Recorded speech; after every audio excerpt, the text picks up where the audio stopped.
प्यारी साध संगत जी,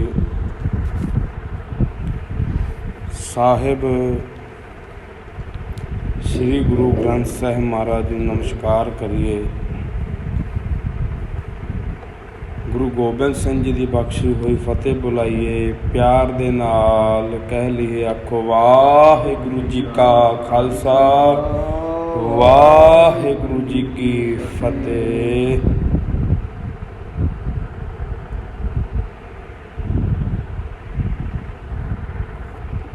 अज का जो दिन है बड़ा ही पवित्र ते वड्डे भागां वाला दिन है। साध संगत, सारिਆਂ नालों पहला सारियां सिख संगतां नूं गुरु घर वालों खालसे दे जन्म दिहाड़े दियां लख लख वधाइयां होण जी। बड़ा ही खुशी का दिन है ते आपां आप जी ने कल भी सुनिया है। इस खालसा पंथ नूं साजन वास्ते दसां पातशाहियां ने, सतगुरां ने किन्नी घालना घाली है।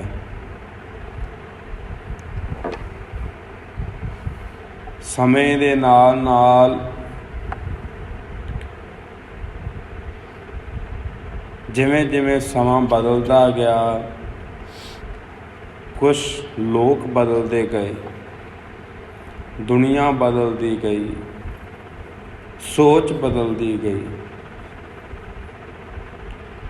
जिवें जिवें दुनिया बदली, सोच बदली,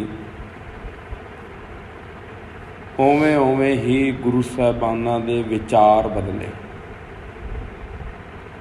जिवें किसी नूं आखीए भी तूं इक्को दवा कोई भी बंदा है, जे उन्होंने कहीए भी तू इक्को दवा ही कोठे ते चढ़ जा, छत ते चढ़ जा, नहीं चढ़ सकदा। पौड़ी ला के फिर चढ़ेगा, एक एक पैर पुट के। उसे तरह गुरु साहबा ने हौली हौली इस चीज़ नूं बदलिया, हौली हौली लोकां दी सोच नूं बदलिया। बदलद्यां 10 रूप धारण किए। कल आप जी सुन रहे सी ते फिर बेनती करां कि साध संगत सतगुरां दे चरनां च अरदास बेनती करदे हां कि हे गरीबन निवाज सतगुरु, आप जी दियां विचारां करदियां, इतिहास विचारदियां एक नहीं अनेकां ही प्रकार दियां गलतियां भुल्लां हो जांदियां ने, ते सारियां गलतियां नूं बख्श लेना।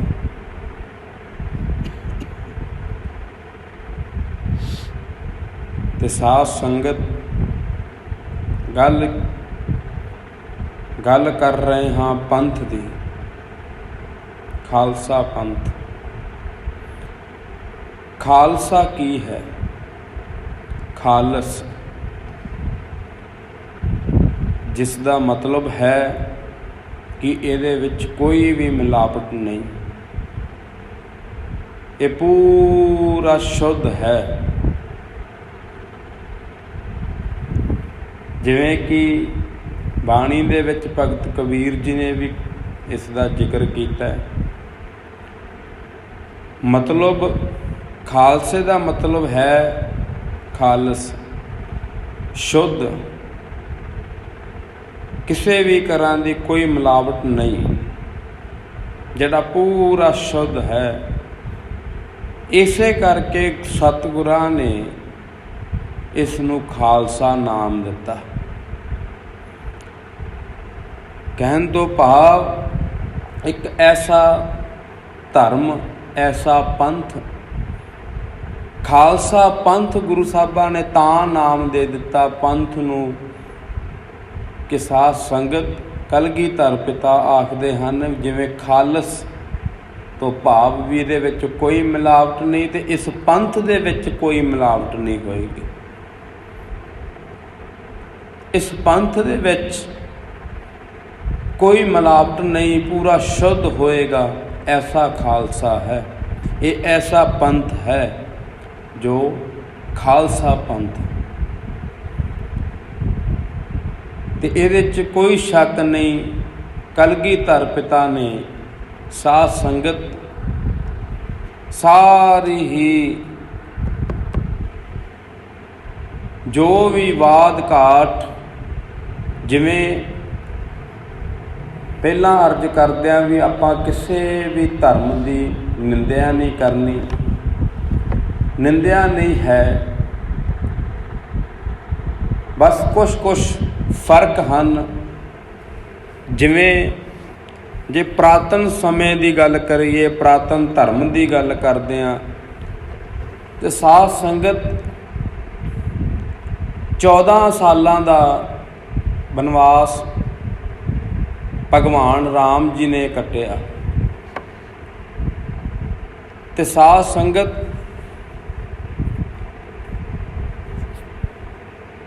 ਜਿਹਦੇ ਵਿੱਚ ਰਾਵਣ ਦਾ ਜੋ ਕਿਰਦਾਰ ਦਿਖਾਇਆ ਹੈ ਕਿ ਉਹ ਸੀਤਾ ਨੂੰ ਚੱਕ ਕੇ ਲੈ ਜਾਂਦਾ ਹੈ, ਉਹ ਵੀ ਇੱਕ ਐਸਾ, ਦੇਖੋ ਆਪਣੇ ਧਰਮ ਦੇ ਵਿੱਚ, ਧਰਮ ਕੀ ਹੈ? ਮਰਜ਼ਾਦਾ ਦੇ ਵਿੱਚ ਰਹਿਣਾ ਧਰਮ ਹੈ।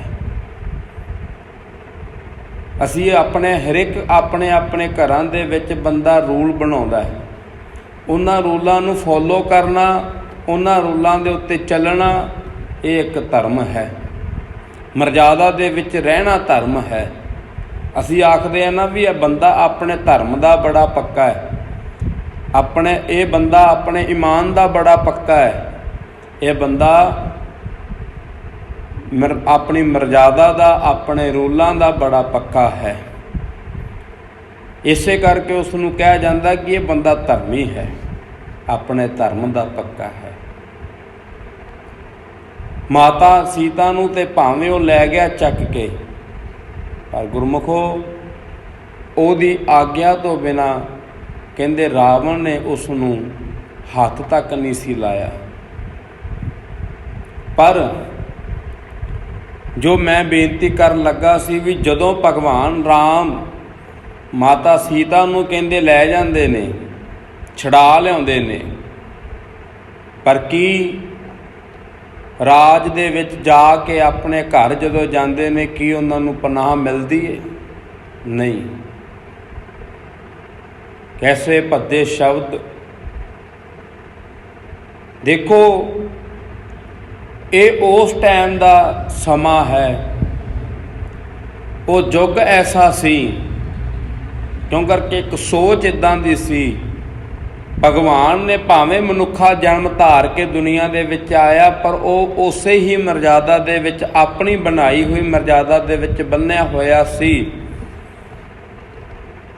ਪਰ ਸਾਧ ਸੰਗਤ ਬਹੁਤ ਜਿਸ ਨੂੰ ਗਲਤ ਕਹਿ ਦਿੰਦੇ ਆ, ਉਹ ਚੀਜ਼ ਉਸ ਟਾਈਮ ਤੇ ਹੋਈ। ਘਰ ਦੇ ਵਿੱਚ ਪਨਾਹ ਨਹੀਂ ਮਿਲੀ, ਮਾਤਾ ਸੀਤਾ ਨੂੰ ਕਹਿੰਦੇ ਘਰੋਂ ਬਾਹਰ ਕਰ ਦਿੱਤਾ ਗਿਆ। ਸਮੇਂ ਦੇ ਨਾਲ ਗੱਲ ਕਰਦਿਆਂ ਜਦੋਂ ਭਗਵਾਨ ਕ੍ਰਿਸ਼ਨ ਜੀ ਦਾ ਸਮਾਂ ਆਇਆ ਹੈ, ਤੇ ਗੁਰਮੁਖੋ ਇਤਿਹਾਸ ਤੋਂ ਸਾਰੇ ਜਾਣਦੇ ਹਾਂ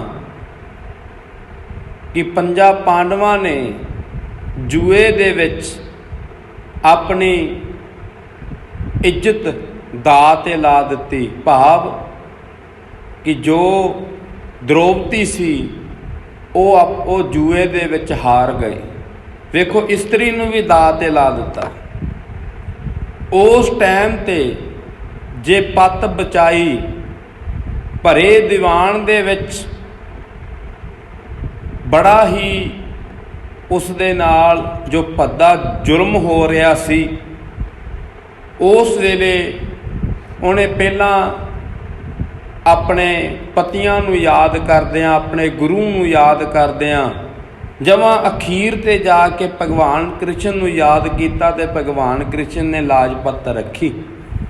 ਪਰ ਇਹਦੇ ਵਿੱਚੋਂ ਜੋ ਸਾਧ ਸੰਗਤ ਜੀ ਗੱਲ ਆਪਾਂ ਨਿਚੋੜ ਕੱਢਣਾ ਚਾਹੁੰਦੇ ਹਾਂ ਵੀ ਵੇਖੋ, ਸਮੇਂ ਸਮੇਂ ਦੇ ਨਾਲ ਲੋਕਾਂ ਦੇ ਵਿੱਚ ਔਰਤ ਨੂੰ ਲੈ ਕੇ ਬੜਾ ਇੱਕ ਸੋਚ ਬੜੀ ਭੈੜੀ ਸੀ। ਇੰਨਾ ਜੁਰਮ ਹੁੰਦਾ ਹੋਇਆ ਜਦੋਂ ਕਲਯੁਗ ਦਾ ਸਮਾਂ ਆਉਂਦਾ ਹੈ ਤੇ ਗੁਰਮੁਖੋ ਗੁਰੂ ਨਾਨਕ ਪਾਤਸ਼ਾਹ ਦੁਨੀਆ ਦੇ ਵਿੱਚ ਆਏ, ਸਤਿਗੁਰਾਂ ਨੇ ਉਸ ਟਾਈਮ 'ਤੇ ਪੰਡਤ ਨੂੰ ਬੁਲਾਇਆ ਗਿਆ, ਸੱਚੇ ਪਾਤਸ਼ਾਹ ਦਾ ਨਾਮਕਰਨ ਕਰਨ ਲੱਗੇ, ਗੁਰੂ ਸਾਹਿਬਾਂ ਦੇ ਸਾਧ ਸੰਗਤ ਜਨੇਊ ਪਾਉਣ ਲੱਗੇ, ਜੋ ਸਤਿਗੁਰਾਂ ਨੇ ਰੋਕ ਦਿੱਤਾ, ਗੁਰੂ ਨਾਨਕ ਪਾਤਸ਼ਾਹ ਨੇ ਰੋਕ ਦਿੱਤਾ।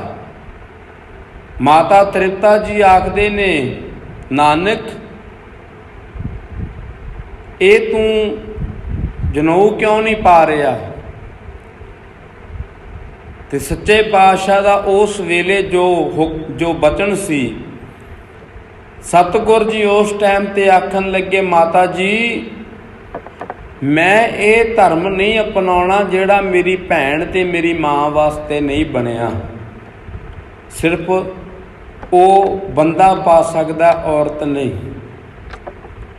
ਮੁਸਲਮਾਨ ਉਹ ਤੇ ਚਲੋ ਕੁਦਰਤੀ ਇੱਕ ਖੇਡ ਐਸੀ ਹੈ ਕਿ ਸੁੰਨਤ ਬੰਦੇ ਦੀ ਹੋਏਗੀ, ਪਰ ਹੋਰ ਵੀ ਬੜੀਆਂ ਐਸੀਆਂ ਚੀਜ਼ਾਂ ਹਨ।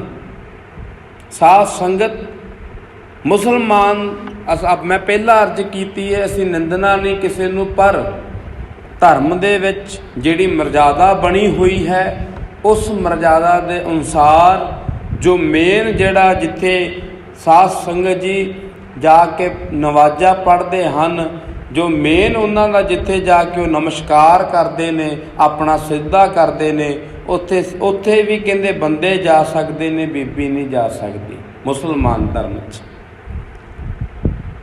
ਪਰ ਜਦੋਂ ਗੁਰੂ ਨਾਨਕ ਪਾਤਸ਼ਾਹ ਨੇ ਇਸ ਚੀਜ਼ ਦਾ ਖੰਡਨ ਇਸ ਕਰਕੇ ਕੀਤਾ ਕਿ ਸਤਿਗੁਰ ਆਖਣ ਲੱਗੇ, ਮੈਂ ਇਹ ਧਰਮ ਇਸ ਕਰਕੇ ਨਹੀਂ ਅਪਣਾਉਣਾ ਕਿਉਂ ਕਰਕੇ ਇਹਦੇ ਵਿੱਚ ਮੇਰੀ ਭੈਣ ਨੂੰ, ਮੇਰੀ ਮਾਂ ਨੂੰ ਬਰਾਬਰਤਾਈ ਨਹੀਂ ਹੈ। ਸਤਿਗੁਰਾਂ ਨੇ ਇੱਕ ਬਰਾਬਰਤਾਈ ਸਮਝਾਉਣ ਵਾਸਤੇ, ਵੇਖੋ ਸਾਧ ਸੰਗਤ ਇੱਕ ਵਗ ਤੁਰਿਆ ਜਾ ਰਿਹਾ ਹੈ, ਕੋਈ ਵੀ ਲੋਕ ਤੁਰੇ ਜਾ ਰਹੇ ਨੇ ਤੇ ਹਰ ਇੱਕ ਬੰਦਾ ਉਹਦੇ ਮਗਰ ਜਾ ਕੇ ਕੋਈ ਨਾ ਕੋਈ ਵੇਖਦਾ ਵੀ ਪਤਾ ਨਹੀਂ ਇਹ ਵਗ ਕਿੱਧਰ ਨੂੰ ਜਾਂਦਾ ਹੈ। ਜਿਵੇਂ ਲੋਕ ਤੁਰੇ ਜਾ ਰਹੇ ਨੇ, ਜਿਵੇਂ ਲੋਕ ਬੋਲ ਰਹੇ ਨੇ, ਉਵੇਂ ਲੋਕ ਦੂਸਰੇ ਵੀ ਵੇਖ ਕੇ ਉਹਨੂੰ ਉਵੇਂ ਬੋਲਣਾ ਸ਼ੁਰੂ ਕਰ ਦਿੰਦੇ ਨੇ। ਕਈ ਵਾਰ ਚੀਜ਼ ਦਾ ਪਤਾ ਨਹੀਂ ਹੁੰਦਾ, ਪਰ ਲੋਕ ਸੁਣ ਕੇ ਮਗਰ ਲੱਗ ਜਾਂਦੇ ਨੇ, ਸੁਣ ਕੇ ਉਹੀ ਚੀਜ਼ ਬੋਲਣ ਲੱਗ ਪੈਂਦੇ ਨੇ, ਪਤਾ ਨਹੀਂ ਹੁੰਦਾ। ਪਰ ਕੋਈ ਹੁੰਦਾ ਜਿਹੜਾ ਵਗ ਤੋਂ ਅਲੱਗ ਤੁਰਦਾ ਹੈ, ਤੇ ਅਲੱਗ ਤੁਰਨ ਵਾਲੇ ਨੂੰ ਹਮੇਸ਼ਾ ਸਾਧ ਸੰਗਤ ਜੀ ਸਾਵਨਾ ਕਰਨਾ ਪਿਆ ਏ, ਹਮੇਸ਼ਾ ਉਹਨੂੰ ਲੋਕਾਂ ਦਾ, ਕਿਉਂ ਕਰਕੇ ਦੁਨੀਆ ਵੀ ਉਸ ਚੀਜ਼ ਨੂੰ ਨਹੀਂ ਮੰਨਦੀ, ਕਿਤੇ ਨਾ ਕਿਤੇ ਉਹ ਪੱਕੇ ਹੋ ਜਾਂਦੇ ਨੇ ਵੀ ਇਹ ਚੀਜ਼ ਸਹੀ ਹੈ। ਕਿਉਂ ਕਰਕੇ ਅਗਲਾ ਆਖਦਾ ਜੇ 100 ਬੰਦਾ, ਜੇ 500 ਬੰਦਾ, 1000 ਬੰਦਾ ਇੱਕ ਪਾਸੇ ਜਾ ਰਿਹਾ, ਇੱਕ ਇਕੱਲਾ ਹੀ ਦੂਸਰੇ ਪਾਸੇ ਜਾ ਰਿਹਾ, ਤੇ ਦੁਨੀਆ ਦਾ ਪਹਿਲਾ ਜਵਾਬ ਇਹ ਹੁੰਦਾ ਵੀ ਇੰਨੇ ਲੋਕ ਕਮਲੇ ਤਾਂ ਹੈ ਨਹੀਂ ਜਿਹੜੇ ਇੱਕ ਪਾਸੇ ਤੁਰੇ ਜਾ ਰਹੇ ਨੇ, ਇੰਨੇ ਲੋਕ ਤਾਂ ਨਹੀਂ ਕਮਲੇ ਵੀ ਜਿਹੜੇ ਇੱਕ ਪਾਸੇ ਤੁਰੇ ਜਾ ਰਹੇ ਨੇ, ਤੂੰ ਇਕੱਲਾ ਹੀ ਅਲੱਗ ਤੁਰਿਆ ਜਾਂਦਾ। ਉਸ ਨੂੰ ਗਲਤ ਕਹਿਣਗੇ ਭਾਵੇਂ ਕਿ ਉਹ ਜਿੰਨਾ ਮਰਜ਼ੀ ਸੱਚਾ ਹੋਵੇ। ਤੇ ਇਸੇ ਕਰਕੇ ਗੁਰੂ ਨਾਨਕ ਦੇਵ ਸੱਚੇ ਪਾਤਸ਼ਾਹ ਨੇ ਸਾਧ ਸੰਗਤ ਜੀ ਸ਼ੁਰੂ ਆਪਣੇ ਘਰ ਤੋਂ ਕੀਤਾ। ਸਤਿਗੁਰਾਂ ਨੇ ਆਖਿਆ ਜਿੱਥੇ ਮੇਰੀ ਮਾਂ ਨੂੰ, ਮੇਰੀ ਭੈਣ ਦੀ ਕੋਈ ਇੱਜ਼ਤ ਨਹੀਂ, ਕਹਿਣ ਤੋਂ ਭਾਵ ਵੀ ਇਹਨਾਂ ਨੂੰ ਜੇ ਬਰਾਬਰਤਾ ਹੀ ਨਹੀਂ ਤੇ ਫਿਰ ਮੈਂ ਇਹ ਧਰਮ ਨਹੀਂ ਅਪਣਾਉਣਾ। ਇੱਥੋਂ ਸਾਧ ਸੰਗਤ ਦੀ ਸਾਰੀ ਚੀਜ਼ ਸ਼ੁਰੂ ਹੋ ਜਾਂਦੀ ਹੈ। ਅਸੀਂ ਕਹਿੰਦੇ ਆ ਨਾ ਵੱਖਰਾ ਸਿੱਖ ਕੌਮ ਵੱਖਰੀ ਹੈ। ਵੱਖਰਾ ਕੀ ਹੈ? ਗੁਰੂ ਨਾਨਕ ਪਾਤਸ਼ਾਹ ਨੇ ਸਾਧ ਸੰਗਤ ਜੀ ਕੁਛ ਗੱਲਾਂ ਇੱਦਾਂ ਦੀਆਂ ਚੀਜ਼ਾਂ ਹਨ, ਖੰਡਨ ਕੀਤਾ। ਸਤਿਗੁਰਾਂ ਨੇ ਆਖਿਆ ਵੀ ਭਾਈ ਇਹ ਚੀਜ਼ਾਂ ਗਲਤ ਹਨ। ਗੁਰੂ ਸਾਹਿਬ ਆਖਦੇ ਨੇ ਵੀ ਆਪਣੇ ਘਰ ਵਿੱਚ ਬਹਿ ਕੇ ਹੀ ਤੂੰ ਰੱਬ ਦਾ ਨਾਮ ਜਪ ਸਕਦਾ ਹੈ, ਤੈਨੂੰ ਥਾਂ ਥਾਂ 'ਤੇ ਜਾਣ ਦੀ ਲੋੜ ਨਹੀਂ। ਥਾਂ ਥਾਂ 'ਤੇ ਜਾ ਕੇ ਤੂੰ ਜੇ ਆਖੇ, ਕਿਉਂ ਕਰਕੇ ਬਾਣੀ ਦਾ ਫੈਸਲਾ ਹੈ। ਸਤਿਗੁਰ ਆਖਦੇ ਨੇ, ਕਹਿੰਦੇ ਨਾ ਤੂੰ ਆਵੈਂ ਵਸ ਧਰਤੀ ਢਾਈਐ। ਕਹਿੰਦੇ ਧਰਤੀ ਨੂੰ ਗਾਉਣਾ ਲੋਕ ਇਹ ਸਾਧ ਸੰਗਤ ਤੀਰਥਾਂ 'ਤੇ ਜਾਣਾ, ਨਾ ਤੂੰ ਆਵੇਂ ਵਸ ਤੀਰਥ ਨਹਾਈਐ। ਸਤਿਗੁਰ ਆਖਦੇ ਨੇ ਨਾ ਤੇ ਤੀਰਥਾਂ ਦੇ ਨਹਾਉਣ ਨਾਲ ਵਸ ਵਿੱਚ ਆਉਣਾ ਹੈ। ਪਰ ਇੱਥੇ ਬੇਨਤੀ ਕਰਦਾ ਵਾਂ, ਵੇਖੋ ਸਾਡੇ ਗੁਰਧਾਮ ਬਣੇ ਨੇ, ਗੁਰ ਇਤਿਹਾਸ ਜਿੱਥੇ ਗੁਰੂ ਸਾਹਿਬਾਨ ਗਏ ਨੇ, ਗੁਰਦੁਆਰੇ ਬਣੇ ਹਨ। ਸਾਨੂੰ ਇਸ ਵਾਸਤੇ ਆਪਾਂ ਦਰਸ਼ਨ ਮੇਲਾ ਕਰਨ ਜਾਂਦੇ ਹਾਂ, ਜਿਹੜਾ ਕਿ ਜਾਣਾ ਵੀ ਚਾਹੀਦਾ ਹੈ। ਪਰ ਗੁਰੂ ਸਾਹਿਬ ਆਖਦੇ ਨੇ, ਕਹਿੰਦੇ ਵੀ ਜੇ ਤੂੰ ਇਹ ਸੋਚਦਾ ਹੈ ਵੀ ਹੁਣ ਮੈਂ ਉੱਥੇ ਗੁਰੂ ਨਾਨਕ ਪਾਤਸ਼ਾਹ ਗਏ ਨੇ, ਬੰਦਾ ਸੋਚੇ ਮੈਂ ਉੱਥੇ ਹੀ ਜਾਣਾ ਹੈ। ਕਈ ਲੋਕ ਅੱਜ ਵੀ ਐਸੇ ਹਨ ਜਿਹੜੇ ਆਖਦੇ ਨੇ ਜੀ ਅਸੀਂ ਅੰਮ੍ਰਿਤ ਛਕਣਾ ਹੈ ਤੇ ਅੰਮ੍ਰਿਤ ਸਿਰਫ ਅਨੰਦਪੁਰ ਸਾਹਿਬ ਜਾ ਕੇ ਛਕਣਾ ਹੈ, ਅੰਮ੍ਰਿਤ ਛਕਣਾ ਸਿਰਫ ਹਜ਼ੂਰ ਸਾਹਿਬ ਜਾ ਕੇ ਛਕਣਾ ਹੈ। ਕਿਉਂ? ਜੇ ਹੋਰ ਕਿਤੋਂ ਅਸੀਂ ਅੰਮ੍ਰਿਤ ਛਕ ਲਾਂਗੇ ਕਿ ਗੁਰੂ ਗੋਬਿੰਦ ਸਿੰਘ ਜੀ ਨੇ ਸਾਨੂੰ ਗੱਲ ਨਹੀਂ ਲਾਉਣਾ। ਅੰਮ੍ਰਿਤ ਤੇ ਅੰਮ੍ਰਿਤ ਹੈ, ਉਹੀ ਅੰਮ੍ਰਿਤ ਸਾਧ ਸੰਗਤ ਅਨੰਦਪੁਰ ਵਿੱਚ ਤਿਆਰ ਹੁੰਦਾ ਹੈ। 5 ਬਾਣੀਆਂ ਪੜ੍ਹ ਕੇ ਅੰਮ੍ਰਿਤ ਤਿਆਰ ਹੁੰਦਾ ਹੈ। ਪਰ ਸਾਧ ਸੰਗਤ ਇੱਕ ਮਨ ਦੇ ਵਿੱਚ ਸਾਡੇ ਇਹ ਵਹਿਮ ਹੈ ਕਿ ਪਤਾ ਨਹੀਂ ਉੱਥੇ ਜ਼ਿਆਦਾ ਕਿਰਪਾ ਹੋਏਗੀ। ਵੇਖੋ ਗੱਲ ਤੇ ਹੈ ਸ਼ਰਧਾ ਦੀ, ਗੱਲ ਹੈ ਭਾਵਨਾ ਦੀ। ਤੇਰੀ ਭਾਵਨਾ ਹੋਵੇ, ਘਰ ਬੈਠਾ ਗੁਰੂ ਨਾਨਕ ਨੂੰ ਯਾਦ ਕਰ, ਉਹਨੇ ਤੇ ਉੱਥੇ ਵੀ ਸੁਣ ਲੈਣੀ ਏ। ਉਹ ਗੁਰਮੁਖ ਜੇ ਤੇਰੀ ਭਾਵਨਾ ਨਹੀਂ ਤੇ ਜਿੱਥੇ ਮਰਜ਼ੀ ਤੁਰਿਆ ਫਿਰ ਨਹੀਂ, ਉਹਨੂੰ ਕੋਈ ਪਰਵਾਹ ਨਹੀਂ ਪੈਂਦੀ ਸਤਿਗੁਰੂ ਨੂੰ। ਉਹ ਕਹਿੰਦਾ ਤੇਰੀ ਜਦੋਂ ਭਾਵਨਾ ਹੀ ਹੈ ਨਹੀਂ, ਜਦੋਂ ਸ਼ਰਧਾ ਹੀ ਹੈ ਨਹੀਂ, ਇਹ ਤੇ ਧਰਤੀ ਨੂੰ ਗਾਉਣਾ ਹੋਇਆ। ਥਾਂ ਥਾਂ 'ਤੇ ਜਾਂਦੇ ਆ ਮੱਥੇ ਜਿੱਤੋ। ਪਰ ਹੁਣ ਤਾਂ ਇੱਦਾਂ ਦਾ ਕੰਮ ਹੋ ਗਿਆ, ਜੇ ਗੁਰਦੁਆਰੇ ਗੁਰੂ ਨਾਨਕ ਨੇ ਨਹੀਂ ਸੁਣੀ ਤੇ ਫਿਰ ਇਹੀ ਸਿਰ ਜਾ ਕੇ ਕਿਸੇ ਹੋਰ ਦੇ ਦਰ ਅੱਗੇ ਝੁਕ ਜਾਂਦਾ ਵੀ ਲਓ ਜੀ ਮੈਂ ਤੇ ਰਾਮ ਜੀ ਹੁਣ ਤੇਰਾ ਭਗਤ ਬਣ ਗਿਆ। ਜੇ ਰਾਮ ਨੇ ਨਹੀਂ ਸੁਣੀ ਤੇ ਫਿਰ ਮੱਟੀਆਂ 'ਤੇ ਜਾ ਕੇ ਪੂਜਣ ਲੱਗ ਪੈਂਦੇ ਆ, ਮੈਂ ਹੁਣ ਤੇਰਾ ਸੇਵਕ ਬਣ ਗਿਆ। ਉਹ ਗੁਰਮੁਖੋ ਕੱਲ੍ਹ ਵੀ ਆਪਾਂ ਬੇਨਤੀ ਕਰ ਰਹੇ ਸੀ, ਗੁਰੂ ਨਾਨਕ ਪਾਤਸ਼ਾਹ ਨੇ ਹੋਕਾ ਦਿੱਤਾ ਭਾਈ ਇੱਕ ਨਾਲ ਜੁੜਨਾ ਹੈ, ਇੱਕ ਦੇ ਬਣ ਜਾਈਏ। ਕਿਉਂ ਕਰਕੇ ਸਾਡਾ ਸਮਣਾ ਦਾ ਮਾਲਕ ਇੱਕ ਹੀ ਹੈ, ਇੱਕੋ ਵਾਹਿਗੁਰੂ ਪਰਮਾਤਮਾ ਹੈ। ਉਹਨੇ ਸਾਧ ਸੰਗਤ ਜੀ ਸਾਨੂੰ ਇੱਕ ਨਾਲ ਜੁੜਨ ਨੂੰ ਆਖਿਆ। ਉਹ ਆਖਦਾ ਵੀ ਕੋਈ ਭਾਵੇਂ ਕੋਈ ਬੋਲੇ ਰਾਮ ਰਾਮ, ਕੋਈ ਖੁਦਾਏ, ਕੋਈ ਸੇਵੈ ਗੁਸਾਈਆਂ, ਕੋਈ ਅਲਾਏ। ਭਾਵੇਂ ਕੋਈ ਅੱਲਾ ਅੱਲਾ ਕਹਿੰਦਾ ਹੈ, ਭਾਵੇਂ ਕੋਈ ਰਾਮ ਰਾਮ ਕਹਿੰਦਾ ਹੈ, ਪਰ ਉਹਦਾ ਮਾਲਕ ਦਾ ਕਹਿਣ ਤੋਂ ਭਾਵ ਇਹ ਹੈ ਕਿ ਭਾਈ ਸਾਰਿਆਂ ਦਾ ਖਸਮ ਸਾਡਾ ਇੱਕੋ ਹੀ ਹੈ, ਇੱਕੋ ਹੀ ਉਹ ਮਾਲਕ ਹੈ।